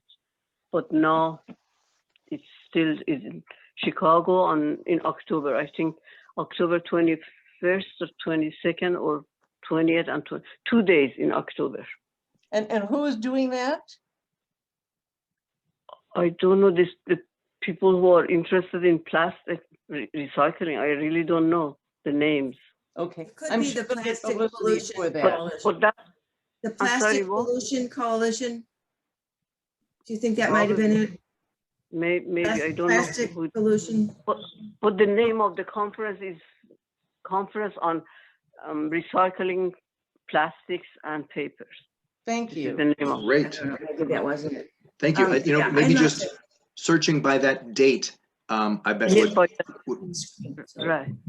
well, let's hope the conference Yeah. is as big and effective as ever. Just it'll be done virtually, I guess, if we can't all, physically get together for big Chicago conventions of old. Thank you. Okay. I read somewhere that the Japanese are making an enzyme to break down the plastics. I don't know what kind of enzyme is it. Probably this is one of the subjects that or topics that are going to discuss in that conference. Reaction thing. That would be Thank you. That's something I only remember seeing a headline of, but never really did a ton of reading on. But a new biological Enzyme? process of degrading and just, making the plastic more recyclable, I suppose. probably or completely destroyed somehow. I don't know. My son recently purchased some furniture for their yard made out of recycled milk cartons. Mhm. And they, so maybe some companies are beginning to understand that you can recycle these things and make them into reusable things that people will do. As you talk about the circular use of plastics, Greg, maybe that will grow. So I'm just happy to hear that they have. We really need a circular economy for everything, not just plastics. Yes. That's just one area of circular, but I think we have to, your presentation was really good and thorough. You should add Catherine Cahill. She does some YouTubes and she's outstanding. That's right. I should have. I've seen her. I've seen some, Yeah. whether like a TED Talk or something. Yeah. And Yes. the story of plastics is something else to see. Then you understand what the fossil fuel industry has done to us and why we're in this situation. And they've just built $1 billion plant. And people don't think about, they think about the plastic thing they're using and they shouldn't throw it away so they recycle it, which is really, let's get away from that word. What about the people that live near the plant and their water and their air?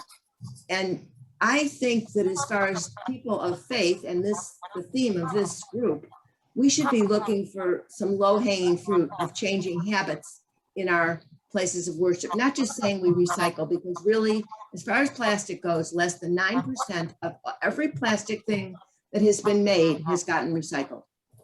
Less than 9% ever. Yes. And I tried having a building that, well, this is what I would like to see, a building that's disposable plastic bottle free. They take out nuts, they take out everything. We don't bring plastic into this congregation. And certainly the plastic water bottle is the easiest thing to get away from. Yes. Start with, that's a good starting place. But I really, and the talking about it. And I want to just, I've probably gone on too long, but I was in a grocery line last week at Whole Foods. The woman had a lot of plastic and I nicely said to her, I'm really trying to reduce, it's Earth Month and I'm trying to think about this. And anyway, we had a little conversation and she finished. And before she left, she said to me, thank you for bringing that up because I really need to pay attention and I will. Good. So we have to talk. We have to talk. That's right. That's how it starts. That's how it goes. And acting as a community and maybe a coalition of faith communities across our state would be listened to, right? Yeah, we gotta start reducing. And you said it, the consumer is the bottom line. If we don't buy it, they won't make it. That's right.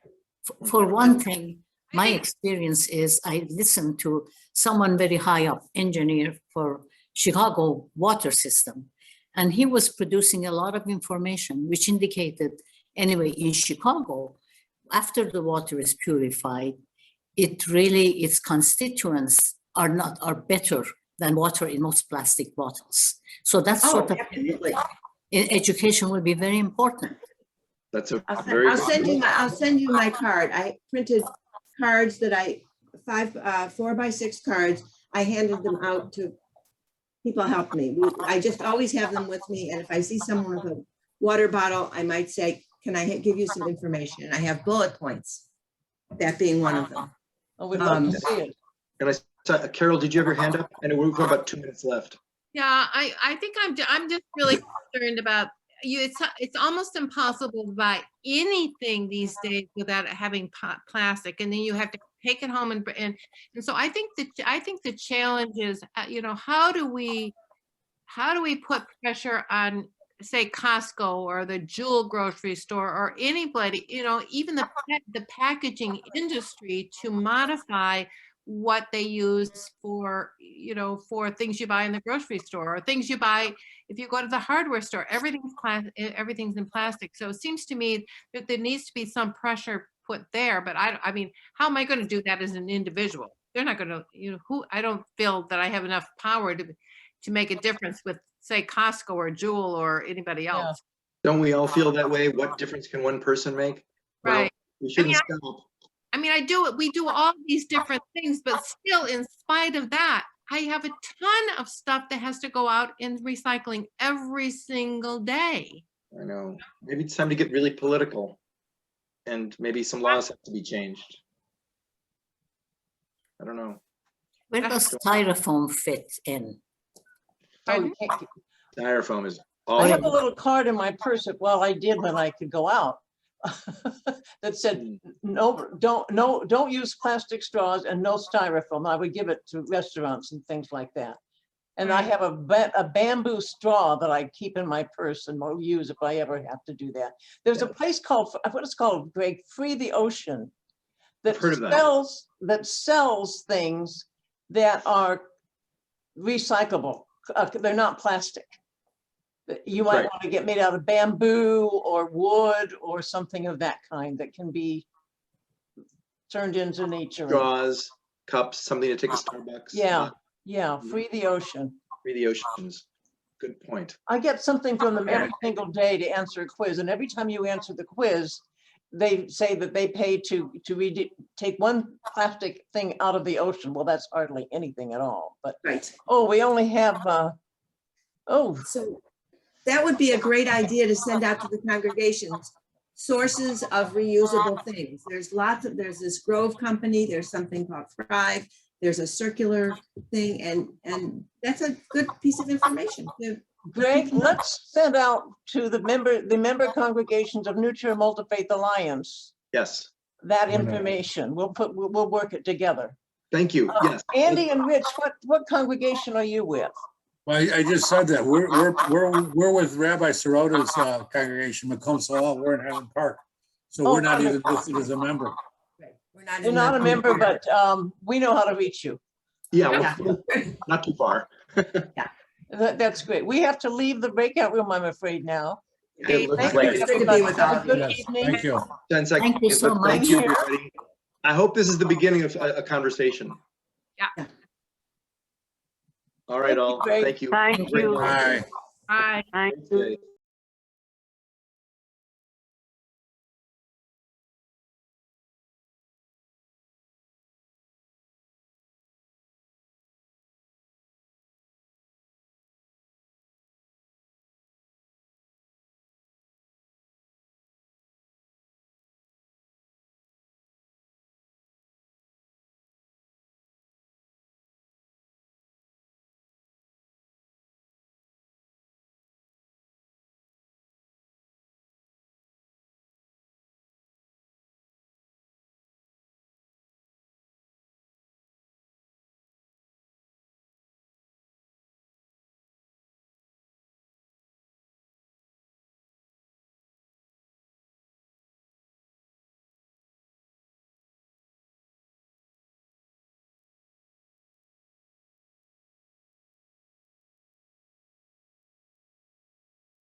I appreciate your joining me. I'm just going to run through a few of the tips and tricks that I have learned along the way, trying to dispose of things like the Encyclopedia Britannica and other things that are kind of vexing when it comes to figuring out how to handle them. And fortunately, there's more and more resources available today. Let's see, it's a little tricky sometimes to get the chat panel out of the way of your controls for PowerPoint so that you can use the buttons on your screen. Okay, can everybody see my screen okay? Yes. Okay, great. And we'll stay off mute, and I don't even think we'll need to use the chat for questions given the small group size, so just feel free to interrupt me. Again, I don't pretend to be an expert on recycling, but through self-education and the desire to figure out how to handle the things that can't go into my recycling bin, I have learned a few tricks along the way. So some of the things I'll just touch on tonight are the ones that are actually the most common issues, which are household chemicals, latex paint. Strangely enough, one of the things that people show up with the most at recycling centers, and which always gets turned away. Electronics, which is something we all grapple with, batteries, light bulbs, major appliances, and then things that work, with your car. I'll let someone else into the session here. Oops, excuse me. So right off the bat, I think household chemicals is one of the things that, we all recognize intuitively don't belong in our trash, but then again, where do they belong? So cleaning products and many oil-based paints and varnishes and thinners, flammable liquids, including gasoline, a lot of garden chemicals, which we intuitively know should not go into our water waste stream, and even some personal care products and medications. It's illegal actually to dispose of these by dumping them on the ground or in drains or anywhere else. It's irresponsible and illegal. So the good news is that household chemical waste collection programs have gotten started now, and these can be reprocessed or reused in many instances, or they can be put into containers which are safe for disposal. And so the Illinois EPA has approved a number of recycling and reuse facilities. So if you go to the solid waste site, and I'll give you the link later for your area, you will learn about the locations that accept household chemical waste and that run collection events or even send around mobile pickup units. When they do these collections, they take all of the things that I'm showing here. So it's just about almost anything you can think of. The only thing they won't take in the way of batteries are alkaline batteries.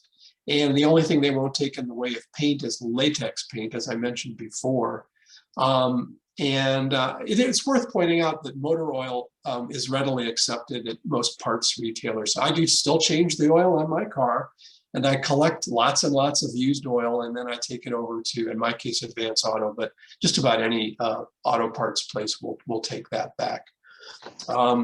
So these HCW, or household chemical waste collections, are wonderful places that will accept these things. And so if you, put a box in your garage and you collect the containers of these items, you will have a place to be able to take them. So resist that temptation to put them somewhere else. By the way, you'll notice here that compact fluorescent lamps and tubes usually are accepted during HCW collections. They have mercury in them.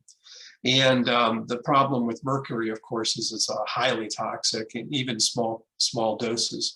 So usually 7 or 8 bulbs at a time will be accepted at these collection sites. Usually not the really long tubes, but more frequently the spiral, compact CFLs. Those are readily accepted. If you do have any of the old long ones, you can usually call in and ask, how you should dispose of those. So this is, and this deck will be put on our website, but these are the partners that are specific to paint. Paint is a big deal, And there are people that actually reprocess and recycle paint. So these are some resources if you have, you know, a fair amount of paint. I'll address latex paint specifically. You can see one site here is only dealing with latex paint. Latex paint's a funny thing because it's not high in VOCs, not specifically very toxic, yet a lot of it does end up in landfills because it can't be recycled unless you find a specific latex recycling solution. It's the most common material delivered by citizens at the solid waste handling sites, and it's the thing that's turned away the most. So I was excited to find that there is something called e-paint recycling, which collects at most Ace Hardware locations in our region. They actually will take paint and then they sort it and filter it and tint it and repackage it, and then they sell it. They sell it for 14 bucks a gallon, mostly to institutional users. And so far they have kept 1 million cans out of the landfill, which is a pretty cool thing for what was really a small startup, luckily right here in Northern Illinois. So when they say no open cans, they mean, you know, everything has to have a lid, it has to be properly sealed, but it can be a partial can for sure. I thought it was pretty funny that they have figured out how to formulate this palette of colors from old paint, you know, and you got to love the names. It's very, very Great Lakes here. We have Mackinac Green and Petoskey Stone. Makes me want to go on vacation. Robin's Belly, that had to be, I think, one of the most compelling names. But yeah, they have figured out that these colors can be derived from certain combinations. And they say, by the way, that the paint is very high quality because it's higher in solids than store-bought paint. So it's a better coverage and very good quality paint. So who knew? But I thought that was pretty neat. So Ace Hardware, good place to turn in your paint. And then these are some of the customers that buy their paint. I thought that was very encouraging to know that people are taking advantage of low-cost recycled paint. So there's some good news. If you have paints that are only about a third or less of paint, you can just open up the lids and then dry them out. I have an old bookshelf in my garage that always has a few cans that are in the drying mode of latex paint. And after a few weeks, you know, it's dried and cracked. The other solution that is acceptable to the solid waste collection sites, or I'm sorry, to put into your trash, is to solidify it. And they will, like my service, which is Lakeshore here in Deerfield, they will accept a few cans at a time.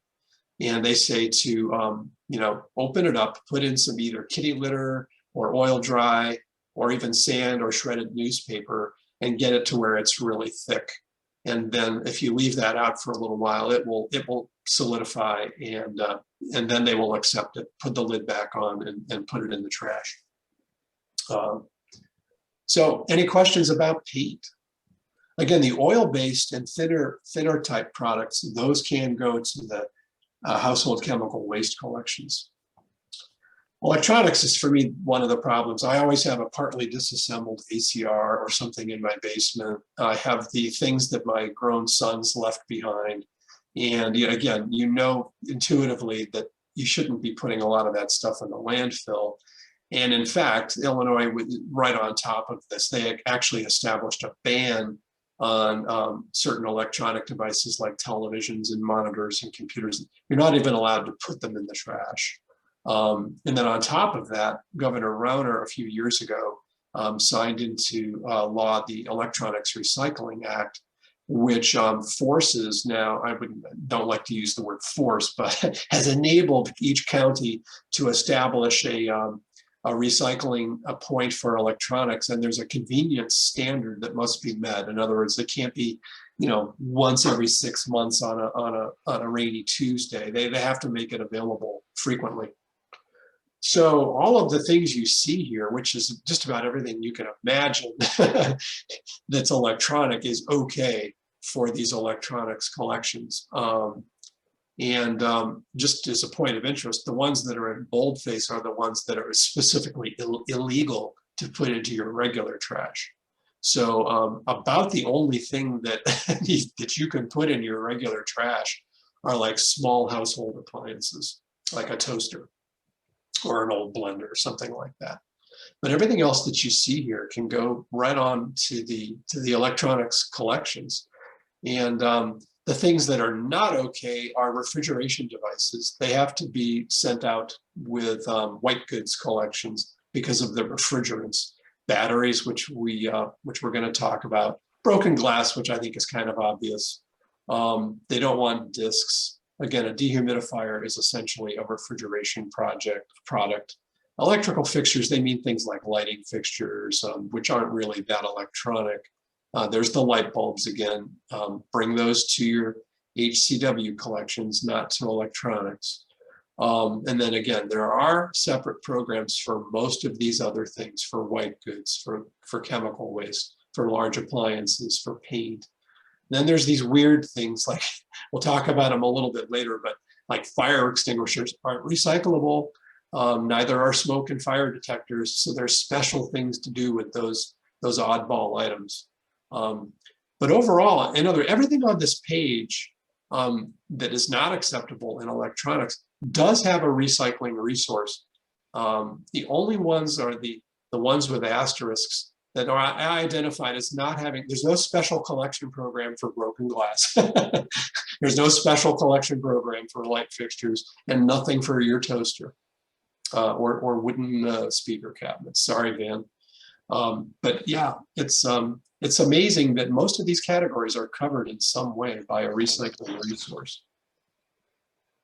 So for the folks, and this is apologies to Peg, who is in Northwestern Illinois, but Peg, there is a location for you too. Just have to look it up. But for most of us in our region, either you're in Cook County, so you can go to Swank and Winnetka, or you're in Lake County and you can go to Highland Park. And most of these, as you can see, have a day of the week that you can go over. And then they also have certain weekend days. Plus, as you've probably seen in your community, it's not uncommon for them to set a pop-up event, a one-day recycling event somewhere in your, like maybe at the farmer's market or maybe a Boy Scout collection or something like that. Yeah, yes. Yeah, actually, the city of Galena had once a month where they'd have somebody come in and pick up the electronic items. Yeah. With the COVID, that stopped, but the place that does the recycling is about 14 miles away. Okay, okay. That's good to know. The one in Lake County is nice because they'll also take textiles. They have a shoe program. They will, hardly anybody takes polystyrene, but they will take polystyrene except for packaging peanuts, just because if you ever spilled any of those, you'll never get them all. And they will also take fluorescent light bulbs right then and there. So that's kind of a convenience. They also take some of those other hard to recycle items. Clothing and textiles, it's amazing. 95% of what they bring in, they can reprocess. If some of the items are donated, but a lot of them are, shredded and processed for fiber that is used in all kinds of products. This is a very high efficiency rate on recycling of clothing and textiles, and the same with shoes. Great. Yes. Is there something going on that educates us about this? I'm asking that because I'm probably supposed to be in jail. I've thrown so much of this stuff out. Oh, I know. I know. And I didn't know. And I'm only laughing out of self-reflection because I'm really the same. I mean, I used to do terrible things. I would sneak away into the corner of the yard and pour gasoline on the ground and things like that. Not because I would, wanted to do anything bad, just because I just was so ignorant. I just had no idea that A, it was not the right thing to do, and B, that there were resources. And as I mentioned, there's only a handful of things that you cannot get rid of in a proper way. and like broken glass, well, okay, use double or triple bags, guys, and protect the trash collectors, but that's about all you can do. So yeah, I hear what you're saying, Van, and it really was illuminating the more I looked into this to find out how many resources there are. And at the end, I'll give you some sort of master resources. And I also, Greg, I also asked the question because I recently put a long fluorescent, I didn't know what to do with it. Yeah. Long fluorescent light out in my bin. Yeah. And they took it. Yeah. And a lot of this, they would not just leave it there, and then I would know, okay, no, they don't take that. and a lot of the solid waste haulers, they don't want to create controversy for their neighborhood clients, and so they sometimes take things they know they shouldn't take. In fact, they frequently take things they know they shouldn't take because they just don't have the time to get out of the truck and say, "Hey, Van, get this bulb out of here." So there's unfortunately not a lot that that you can do about that. But a bulb here and there is not going to make a huge difference. But yeah, there are those resources. Now, batteries is one of those things that I always thought that I could recycle, especially like alkaline batteries. But it turns out that there are no recycling processes yet for these single-use alkaline batteries, and the EPA has determined these as being non-hazardous. So this is one of those things I'm giving you permission to throw away, but don't throw them in the fire. Now I'm going to show you something. If you can see my picture, see my giant jar. It's marked battery recycling. This is out of my garage, and I didn't realize it's full of batteries. And I didn't realize until I read up on this that you should never put these things in a group. Because they're all contacting each other, positive and negative.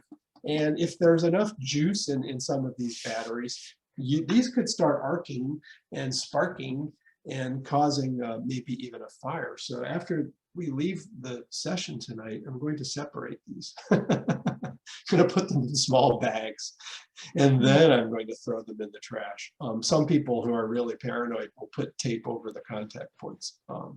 So alkaline batteries, forget about it. But, and if you are a battery diehard, sorry for the pun, there are some people that actually do accept alkaline batteries if you want to make the trip. So there are some people that specialize in that. And there are some of these battery retailers like Batteries Plus that will accept them. So you do have to go a little bit further out of your way. But other batteries, anything rechargeable, and some of the long life like lithium batteries, they can be turned in HCW sites. So when you get there, be sure to mark them. These are the rechargeables, and they will take them. They just won't take the alkaline batteries. In addition to HCW sites, Home Depot, Lowe's, and Best Buy, most of these large retailers will accept rechargeable batteries as well. As well as cell phones, which usually have embedded rechargeable batteries. So you can look up the closest drop-off location for battery and cell phone, rechargeable batteries and cell phones at this website. But yeah, Home Depot and Lowe's, pretty easy to find. Actually, I'm pretty proud of our small town. For years, the city, you could drop off the batteries at the city. They have a tube where you could drop them, or at the police department, as well as medications, a place to drop them off at the police department. And once a month, they incinerate. That's excellent. Old medication. So to find out where to do this, everybody gets a bill for water, sewer, garbage. Yeah. And they print information on the back there and the website, etc. So yeah, we're very fortunate. I didn't realize that other people were having to go so far, but there might be other cities that have those. And I believe you're right, and that's where you keep your eyes open, you do start finding more collection, opportunities for all kinds of things. Yeah, including light bulbs. Like I have seen some hardware stores that will collect CFLs. So fluorescent bulbs, and of course, these are now being kind of slowly outmoded by LEDs. Fluorescent bulbs do contain mercury, and they should not be put into the regular trash. But again, they can go in the household chemical waste collections. Other bulbs, the good old-fashioned incandescent bulbs, halogen bulbs, LED bulbs, they do not contain mercury, and they do not have any reusable or recyclable elements. So those are destined for the landfill. White goods, I think you all pretty much know that if you put white goods out and call your waste hauler, they almost always have in the contract that they have to accept major appliances. Although if you just put one out at the curb anyway, a lot of towns like mine have metal recyclers that comb the area on the days leading up to trash day. And a lot of times they will beat the waste hauler to it, because there's a lot of good stuff in a washing machine or a refrigerator. There's plenty of metal, there's plastics. So the value of the components of an appliance are fairly valuable. So they're disassembled, hazardous things are taken out, and then the other components are shredded and sorted and graded. Also, appliance retailers, of course, will haul away old appliances when they deliver new ones, and then they actually pocket a little bit of money for that. So again, these nuts are not really that challenging. And there's a good supply chain for recycling those. Tires, really bad problem if they are allowed to pile up in the wrong places. We've all seen video of tire fires, which can burn for weeks because the fire gets so hot. And tire dumps are notorious for mosquito breeding because they fill partially with rainwater, and then they are just absolutely perfect mosquito breeding environment. So for all these reasons, tires may not go into landfills. It is illegal. Tire retailers are obligated to recycle tires, but only in exchange for new tires. So therefore, if you just run into Pep Boys with old tires, they will charge you usually between $3 and $6 a disposal fee, but it's the responsible thing to do. I usually have some old tires, snow tires, or tires that I took off of a car and thought I was going to do something with. So if you have those old unmounted tires to dispose of, call up your closest tire center and make sure that they'll take them. But certainly don't try to put them in your trash. Auto batteries are actually worth a good deal of money because of the lead components, and they're worth $10 if you take them to either AutoZone or Advance. They'll give you a $10 gift card. Usually you're probably turning one back in to get the $10 from Walmart, because they'll charge you a core charge when you buy a new battery, and they expect to take an old one back in and trade. The good news is that because battery recycling is well established, almost all lead acid batteries are being recycled properly, but we do play a role in that. I don't know if anyone here is still replacing car batteries. I just did it for my wife's car a couple of months ago. And this kind of goes to Peg's point. There's a surprising number of specialized collections that go on at retailers and medical offices. Like my medical office has a place for sharps. Walgreens down the road has a place for prescription drugs.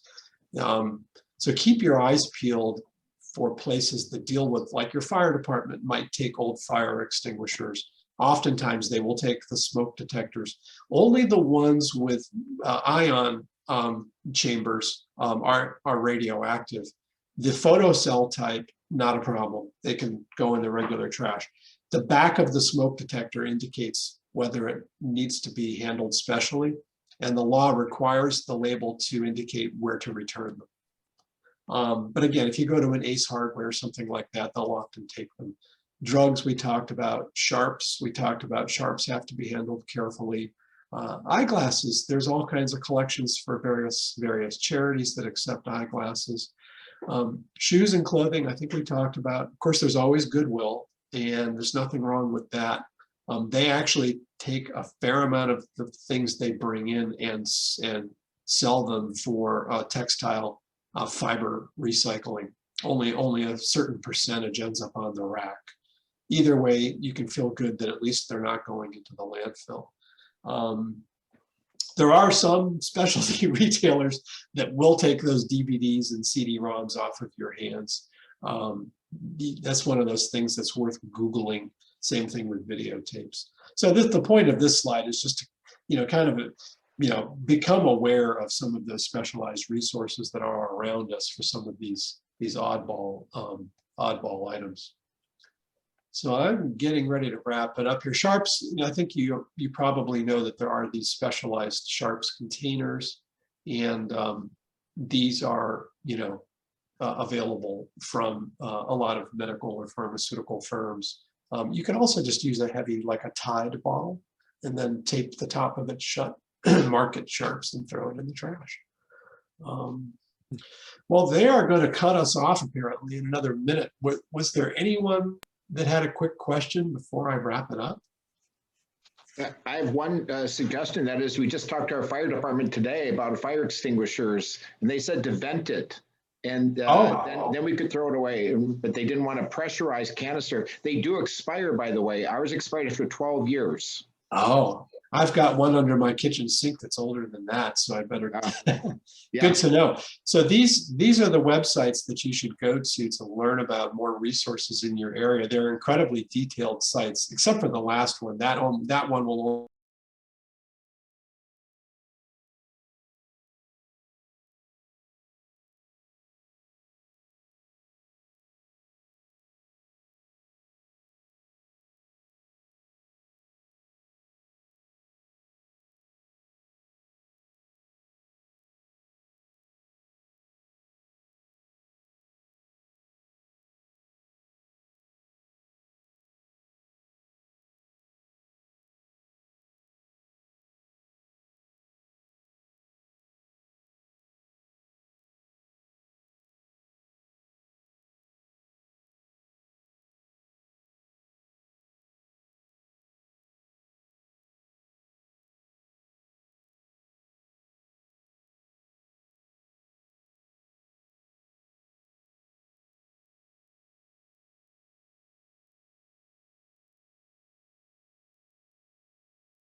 Gave us and distribute them to others equitably. So in the Quran, God says, "And do not waste. Verily, He does not love the wasteful." So you know that in the house, the kitchen generates the most waste in the house because of the food packaging. So in my presentation here, you will see that. So first, you don't need an expensive kitchen, of course, and you don't need to change everything all at once. So we're going to begin with in the kitchen where energy efficient appliances, we use all the time.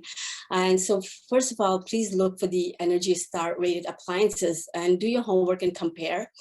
And then nowadays, the modern appliances use less water and energy. So for example, like the dishwasher, which instead of washing by hand, it's better to use the dishwasher because it uses less water. And also the washing machine also does the same. It senses the load, so that also uses less water and energy. So in this way, you can use your appliances efficiently. I also like to point out the oven that we use the most in the kitchen, and because I do multiple things in the kitchen. And also bake it and use the oven. So I feel that the oven needs to be used less. And so first of all, the newer ovens you don't need to preheat the ovens anymore. They heat up very quickly. And here's a meal that I prepare in the oven, all of it together, the sauce, the Mediterranean sauce, the meatballs, and then of course also the dough itself with the buns that I bake in there. So the whole meal is all prepared all at once in the oven. So you don't need to, and this takes about an hour for the whole meal to be prepared inside, and then you just switch off the oven, so which is a great idea. So and so this is the finished, this is what it looks like after the meal is done. And that looks pretty good, right? I'm hungry because I just had my fast, and I only drank tea, so I'm pretty hungry now. So anyway, and then the other way to save energy in the kitchen, and now summer is coming, spring's here. So you don't really need to cook, and you can do a no-cook night, and which you can do a nice salad, which I prepared over here. And also I like, there's a lot of cold soups out there, and my favorite ones here, the cucumber and yogurt soup, which is really delicious, and it's good all throughout the year. So these do very well in any season if you like this, and it's pretty filling. So do a no cook night sometimes. Here are the fun, now I'm going to talk about some eco-friendly cookwares. Here are some fun cookwares that I have. I can't see myself here in the video, but if you can see me, I have my tagine over here. If you ever seen this Moroccan tagine, I cook a lot of foods in here, and I just slow cook it all day long, and it's very nice. Can you guys see it? I think you can see it now. There it is. So I love this. I love these kinds of pots, and I have a couple of them. And so now we're going to go. So we're going to talk about the cookware, the eco-friendly cookware. I just showed you one, the Moroccan one, and then also we have the cast iron, which is I have several of these to use. And they are very useful. You can do roast, bake, everything you can do in this, and they are easy to clean. And the good thing about it is that now they come pre-seasoned, so you can you don't have to take much care of them, and they're wonderful, and they last for years and years, and you can pass them on as heirloom because they last forever. And then we have this stainless steel over here. Pots and pans. I've had this for like 15 years. This is stainless steel, but try to get the best grade. The best grade is 1810 or 18.8. So this is one of the best stainless steel cookware that you can get in the market, and they last a long time, and they're eco-friendly. And this one I have over here is a cookie sheet, and this is a little bit different. Not a stainless steel. This is carbon steel, and it's pretty good. It's a nice cookie sheet. It also has pros and cons. It's eco-friendly. It's very nice. The only con with this is that it erodes a little bit faster. So as compared to our non-stick and aluminum, don't buy aluminum or non-stick, because like I said, I know they're very easy to use, and they clean easily, but you have to discard them very quickly, and they fill up the landfills. So what happens is that when they fill up the landfill, the chemicals are leaching out from them in the landfill. So this is not good for the environment at all. So we need to keep that in mind. Thank you. And then we have our glassware. Also, I also do a lot of cooking in my glass Pyrex. I bake, cook lasagnas, bake cakes. I mean, anything that you can put in the regular pan, you can also use a glassware. So this is also very good, not on the stove, but of course in the oven. And then also try to get some good wood sticks. These last a long time. So try to invest. They're a little bit expensive, but they go a long way. So they don't end up in the landfill very quickly. And then we have, the thing is that stainless steel, and all these products that I showed you, they are a good investment, and they last pretty long, and they're good for the environment in place of the aluminum and the aluminum pans and the Teflon cookware. Now we go to the kitchen. Also, we use a lot of plastics. Wherever I go, people are always handing out plastic bottles, and I don't like plastic bottles at all. And we have invested in a water tank filter, and there's this particular one I have in my house, and we've had this for years and years. And we in our house use we are 4 people, we use, let's say, 3 times a day and 365 days a year. So we're using like 4,380 bottles if we were to use plastic bottles at home. So which we do not. So we're not filling up, and these plastic bottles do stay 400 to 1,000 years on Earth, and the Earth cannot digest it, and they release chemicals in the landfill. So please stay away from plastic bottles, and invest in a water filter. There are many different water filters out there. I just like this one because it lasts for months, and it's I get as much water as I can, and I have my reusable water bottles, and that's what I use. And that's a very good way of in the long run it's inexpensive and also good for the environment. So anyway, here, I'm sorry, the log. Okay. So now we come to the eco-friendly packaging and storing. Of course, kitchen has the most waste in the kitchen because of the packaging. So if you love to cook, and you use a lot of kitchen, a lot, so reusable will lower your carbon footprint. So like for example, like I buy fresh produce, and I like to use this one's. They're very old, and I'm using them for I guess more than 20 years. And at that time, they didn't really have produce bags at that time. So I used to use these to buy my fresh produce and vegetables. And these are actually laundry bags. So I use them, and now I still use them for my produce. So it's recyclable, and they last a long time. So this is one of the good things to use. Then we have recycle pads over here. These are made from wood pulp, sponges, sorry. And then this is the scouring pad over here. This is made from agave plant. And then these are not scratchable and also good for the environment. So these are some of the good kitchen stuff to use in your kitchen. We have also Ziploc bags that we don't use in the house, and so we use these. My daughter likes to use this every time she goes anywhere or when she goes to go to school, and so we have quite a bit of these to use at home. So no Ziploc plastic bags. Then we have some of these silicone, they're like little buckets. You can put liquids in them. They also zip, so they're pretty good. They're a little bit expensive, but in the long run, it pays off. You can just imagine how many plastic bags and plastic utensils you can save in your kitchen by just using these. And so that's. Then we have the kitchen towels here. These are good for everything, instead of paper towels and napkins, keep this handy, a kitchen towel handy. I also use this to keep I bake on my own bread, so we can keep this warm in the kitchen. I mean, with this towel also. And also, these are, they have many uses. So please keep more kitchen towels rather than paper, any kind of paper towels in the kitchen. Excuse me, Sam, I'm sorry to interrupt, but if you could wrap up your presentation, we'll go to the next one, and then we can have Q&A. And okay. So here are some of the, I just showed you some of the, and here's a beeswax wrap, and this is how you wrap this. So this is for the bowl, so we don't have to use plastic wraps anymore. And then we go to the, and then the cleaning products. This is what I use for the cleaning products, a bucket, and then these are spray bottles. You just put vinegar and baking soda, and I use it for multiple use. We have hardwood floors and kitchens, bathrooms, everything. So I just use vinegar and baking soda all over the house, and we don't purchase any cleaning aid products at all. Just vinegar and water is good for us in our house.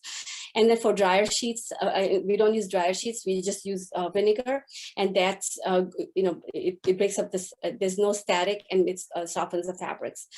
So these are the cleaning products we use in the house. And then the other thing is that now in the kitchen, when you eat lower on the food chain, of course, watch your waste, because water, energy, pesticides, and pollution went into the production of your food. So eat lower on the food chain, more fruits and vegetables and grains, and less red meat. And food waste ends up in the landfill, which releases methane gas as it decomposes. So increased greenhouse gas. And then you please use a local, your farmer's market, and go to your farmer's market, because the food travels from one country to another state and distant in time, which makes the nutrition value go down, and it increases the high carbon footprint. And then also they also genetically modify foods, so which makes the food last longer. So you want to look for non-GMO foods. And with the farmers market, you know, get to know your local farmers, because it's better because, you know, they have less packaging and better prices. And be smart about it. You know, ask for non-GMO, organic, pesticides free, and get to know your farmer, and, you know, be friendly with them so he can invite you to the farm, and also help you manage your foods and vegetables healthier, without having to do anything, without having to have anything. Sorry. Thank you. Sorry about that. Is there one last slide you want to show us, because we should really move on? Yes. Or are you? These are the fruits and vegetables I grow in my backyard, and some herbs. Here's my zucchini, and it comes to the table fresh, no pesticides, it's free pesticide, an easy recipe. These are some of the seeds that I have in the house. They sprout up, and I do microgreens with that. And I've used a glass tray, which was given as a gift, and I couldn't use it, so I put soil in it. And so it's become my microgreens that I grow in it. And I have a bunch of seeds, and that's what I do. I grow them. Okay, now this is a good story. This is a good picture. Who gives off, which picture pollutes more, the car or the cow? You know, guess what? It's the cow. You know, the huge impact of eating cows. Cow emits methane, cow blood sugar causes acid rain. Beef has at least twice as large a carbon footprint per pound, and more cows equals less trees. Global meat consumption is increasing every year rapidly. So please be sensible of that. And here's my to-go message, Ubuntu. Ubuntu means if you want to go fast, go alone. If you want to go far, go together. So let's all join hands together, and let's make this world a beautiful place, and, you know, so that our children, our grandchildren can enjoy the earth, a greener earth. Thank you so much. Thank you so much. That was awesome. Can you make these slides available to the people if they want to read more of it? Yes, I did. And then if anybody wants the recipe, I've printed out. I have the recipe here, you know, and it's easily, you can walk it through, and it will be available. Okay. Thank you so much. Thank you. Thank you so if much. you stop sharing your screen, then Liz can share hers. Okay. Thank you. I should point out that both of their biographies are in the booklet that they talk about at the NTMA website. And also, if you contact NTMA, they'll contact Sam to get slides, and Liz. Okay, Liz Kunkel. Anjum, and to my daughter, Sema. Oh, thank you so much for helping me. She's thank you, technical support. Thank you so much, everybody. Thank you. Should I go? Sorry, you know, I can't see anything. It's like I'm behind one-way glass now when I'm presenting. Can you guys see my screen okay? Actually, we don't. Oh, you don't? Yeah, we're That's still on not. Oh, you know what? I'm sorry. I shared. I'm sorry. I apologize. Thank you. Okay, that's okay. I went into present mode, but not share first. Sorry. Hang on. One thing at a time. And now you have to go back. Right. That's you need a daughter like she has. I have it. I just did it in the wrong order. Oh, there you are. I went into present mode first, and I needed to go into share screen mode first. I blocked myself out. Okay. Can you see my screen now? Okay, can everyone see my screen? Sorry. Okay, great. Okay, so I am going to pick up, and hopefully you'll hear a couple threads that Sam mentioned carried through in this presentation. Obviously, she talked about, I loved this presentation that she did about all the different kinds of ways to reduce our footprint in the kitchen. And I'm going to focus on one aspect of that, which is specifically food waste and more generally organics that can include, you know, cut flowers or landscape waste, general landscape waste in your backyard, and why we want to reduce the overall waste, the overall leftover amount of those things we have, why we want to reduce it overall, and specifically why we want to compost what we have left over as opposed to put it in landfill. So this slide is a little busy, forgive me, but I love these graphics and I think they tell the story really well. So 1/3 of all food produced globally is lost or wasted. Lost means it's technically lost sort of on the way to the consumer. It might never make it out of a field. It might get lost on the way. It might spoil. It might be rotten. It might be overripe. It might be underripe. Never gets to the consumer. And then wasted food is food that we waste as consumers, whether in a restaurant, at home. It's food that we don't eat or we purchase and don't eat and then is left over. And then strikingly, food waste in the United States is the single largest material sent to landfills. And that statistic carries through to our state and our local areas. We are totally reflective of that, those statistics overall in our country. And then food waste, as Dr. Sam said, food waste that goes into landfill, it breaks down basically improperly. It leaches improperly, and it releases not just carbon dioxide, but more problematically, methane. And the reason methane is problematic is because it is, this slide, this graphic says something like 20 times more harmful. I've heard a number as high as 35 times more harmful. And what that, in terms of what that, how it's more harmful, is that it's 20 to 35 more times potent. It's more powerful at capturing the heat and keeping it in the atmosphere. So I heard another statistic that methane is responsible for something like 20% of carbon emissions over the last 20 years only. So many of us have heard for decades about the problems of carbon dioxide, and we're only recently hearing about the problem of methane and how much more problematic it is.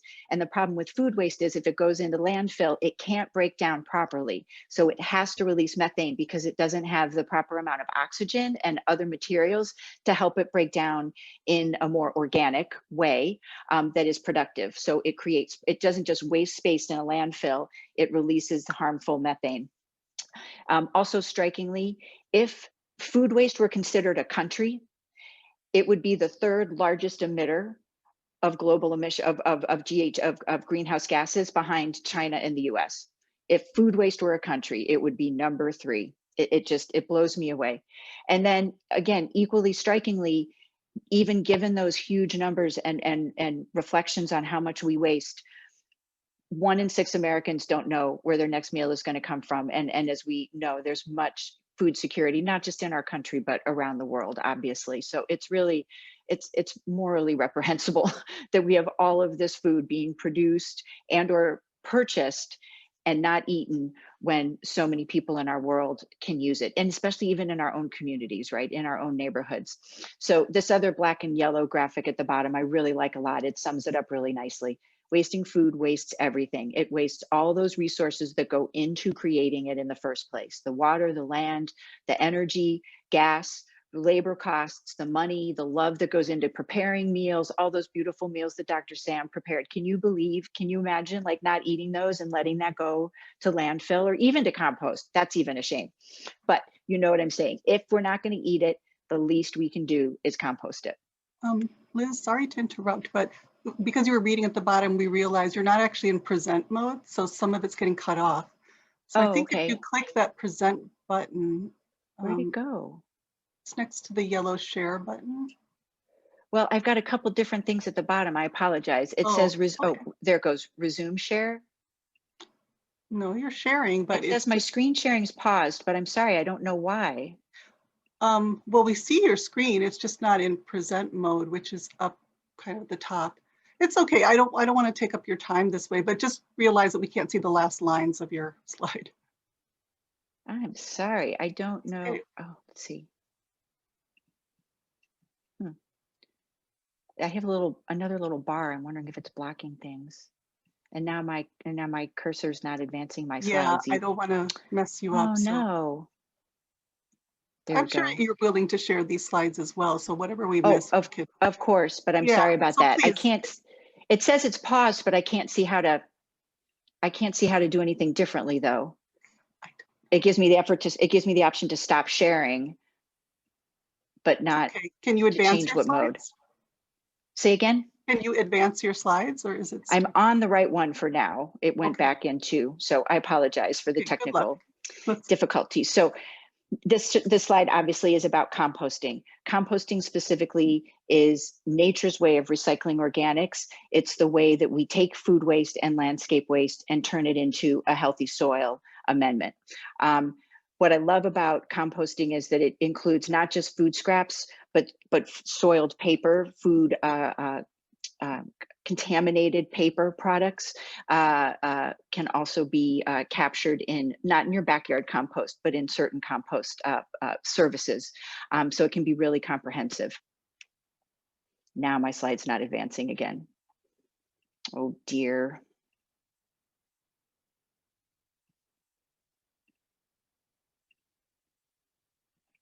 I'm going to try to stop sharing and get back in and see if that fixes it.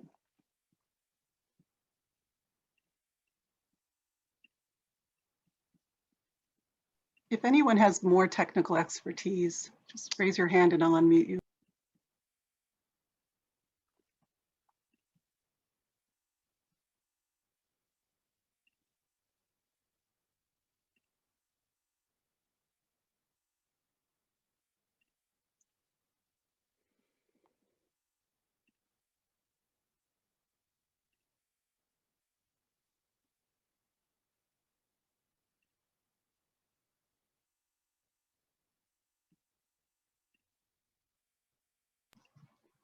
We are down to 5 minutes. And I know. Can you see that? Yes. Okay. I'm going to try to go quickly. Okay, so one of the other things I love about composting is that it totally makes sense. To me, it's totally intuitive. You take your green products, which are your food scraps, your grass clippings, your plant cuttings, and then you mix them with brown. That's the carbon. The greens are nitrogen, brown's carbon. Woody plants, straw, sawdust, newspaper, non-recyclable paper goods, like I mentioned. Those, what I love about it is that the food scraps actually want those things. They want those things that you have in your kitchen. They want those things that you have in your yard. And then you mix it all together and it creates this amazing soil amendment. So reducing, and that's the other reason I really truly love composting. This is why I stopped practicing law 2 years ago and started doing this full time, because reducing and composting our food waste actually reverses climate change. Because of that, not releasing methane, but also because it absorbs existing emissions, it ceases new emissions, it absorbs existing emissions, and it increases our resilience to the effects of climate change by helping things like retain water better, increase absorption in the soil. It makes soil more healthy, and it also decreases runoff, so it helps with flooding issues. There's a project, a project called Project Drawdown, a book of the same name published in 2017, lists the top 100 things that we can do collectively and individually to reverse the effects of climate change. On that top 100 list, reducing food waste is actually number 3, amazingly, and then composting it is number 60. So if you do those 2 steps, you're doing a twofer. The other thing I like about composting is that it closes the loop. It's an equitable solution. It removes the possibility of a fence line community getting our waste. It removes the possibility of food waste going to another community, making them deal with the emissions, the fumes, sorting through it. We've seen the pictures. It's the equitable solution, and it's a positive solution. We should all want this in our communities precisely because it does increase our soil health. It's an energy, it's a source of energy, not just for our soil. I mean, it can become waste to energy. It can become biofuel. We need to be thinking of our food scraps as a resource that we're wasting literally by putting them in landfill, not to mention the damage that we're doing by doing that. So composting is also something that everybody can do. And that's what I actually work for, a compost company. I don't just work for Go Green Winnetka, a nonprofit, but I work for a compost company. You can compost whether you live in a house, in an apartment, a tent, a trailer, a tiny home, a big house, it doesn't matter. There's a service for you. There's a solution for you. And honestly, that's what I help people do, is figure out what your solution is, what your systems need to be in your kitchen, in your backyard, what service can help you, whether it's a ride along, a curbside, a year-round program. The orange buckets are called a container swap program. That's what I work for. It's more of a door-to-door service. I like those, that because most of those services are what we call commercial composting services, which means the food waste specifically gets mixed in with the landscape waste, as opposed to just putting your food scraps in your backyard with other waste. It's done on a larger scale, so food waste can break down more quickly. You technically could put food scraps like meat and dairy in your backyard. They would just take forever to break down and probably attract things you don't want in the meantime. So, but it can be done. But the commercial element, taking it off your property, allows it to happen at a much larger scale and a much faster level. Composting is also, it's an art. It's not just a science. Don't worry about making it perfect. Just start, grab a bucket, grab a container, start throwing some easy vegetable scraps. I like non-threatening vegetable scraps, some lettuce, some carrot rinds. I like banana peels. Put them at the base of your flowers. You don't even have to mix them with anything else. Put them at the base of your roses, coffee grounds, things like that. So don't get bogged down in feeling like it's got to be perfect. It doesn't. And of course, critters are an issue if you're doing it in your backyard. A lot of these services are designed to avoid that because of how they are run. So again, that's what I help. Whatever your obstacle is, I want to help you overcome it so you can figure out what composting solution works for you. Composting even has its own awareness week. It's coming up May 2nd through 8th. It's International Compost Awareness Week. I actually encouraged our state senator, Laura Fine, to introduce a resolution proclaiming that week in Illinois as Compost Awareness Week. And I just found out yesterday that's happening. She introduced it. I don't know for sure that it will pass, but I'm hoping so. Our state resource for composting and food scrap issues is the Illinois Food Scrap Coalition. Its website is here, illinoiscompost.org. That is a standalone organization that's been working in Illinois for more than a decade, and it recently became the chapter for the U.S. Composting Council, which is a national organization. And the USCC is involved with the Compost Awareness Week programming. So IFSC, the Illinois Food Scrap Coalition, is doing a whole week of programming during the weekdays of Compost Awareness Week. That's Monday, May 3rd through Friday the 7th. So if you're interested, my email is right there, and I'm happy to give you the links for some of the, we're doing a lunch and learn series every day that week on Monday, from 12 p.m. to 1 p.m. Monday through Friday.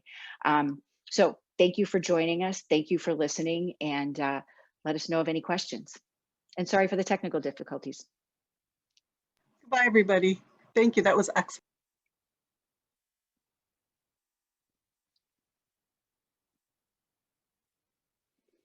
Looks like we have a minute. Maybe if anyone has a question. 53 seconds. Yeah, that's a lot of time. If anyone has a question. Thank you all for sticking around. Honestly, it's late. I mean, it was a wonderful program, but we appreciate Liz, you being here. maybe I can ask you a question because I had one as we were doing. So people are worried about smell and like the smell of rotting. So if you just kind of throw it in the backyard, that would be bad. But so what do you suggest? Right. But not necessarily. If you do vegetable scraps in the backyard, there's really little smell. The smell comes from when it doesn't break down properly. It smells worse in your garbage than it does if you separate it. It's not breaking down improperly. That's where the odor comes from. So you have typically you have a little kitchen container and some other container in your garage or other pantry space, like a recycling bin. You have a larger container, you put the food scraps there if you're using a commercial system, and then it gets picked up on a weekly basis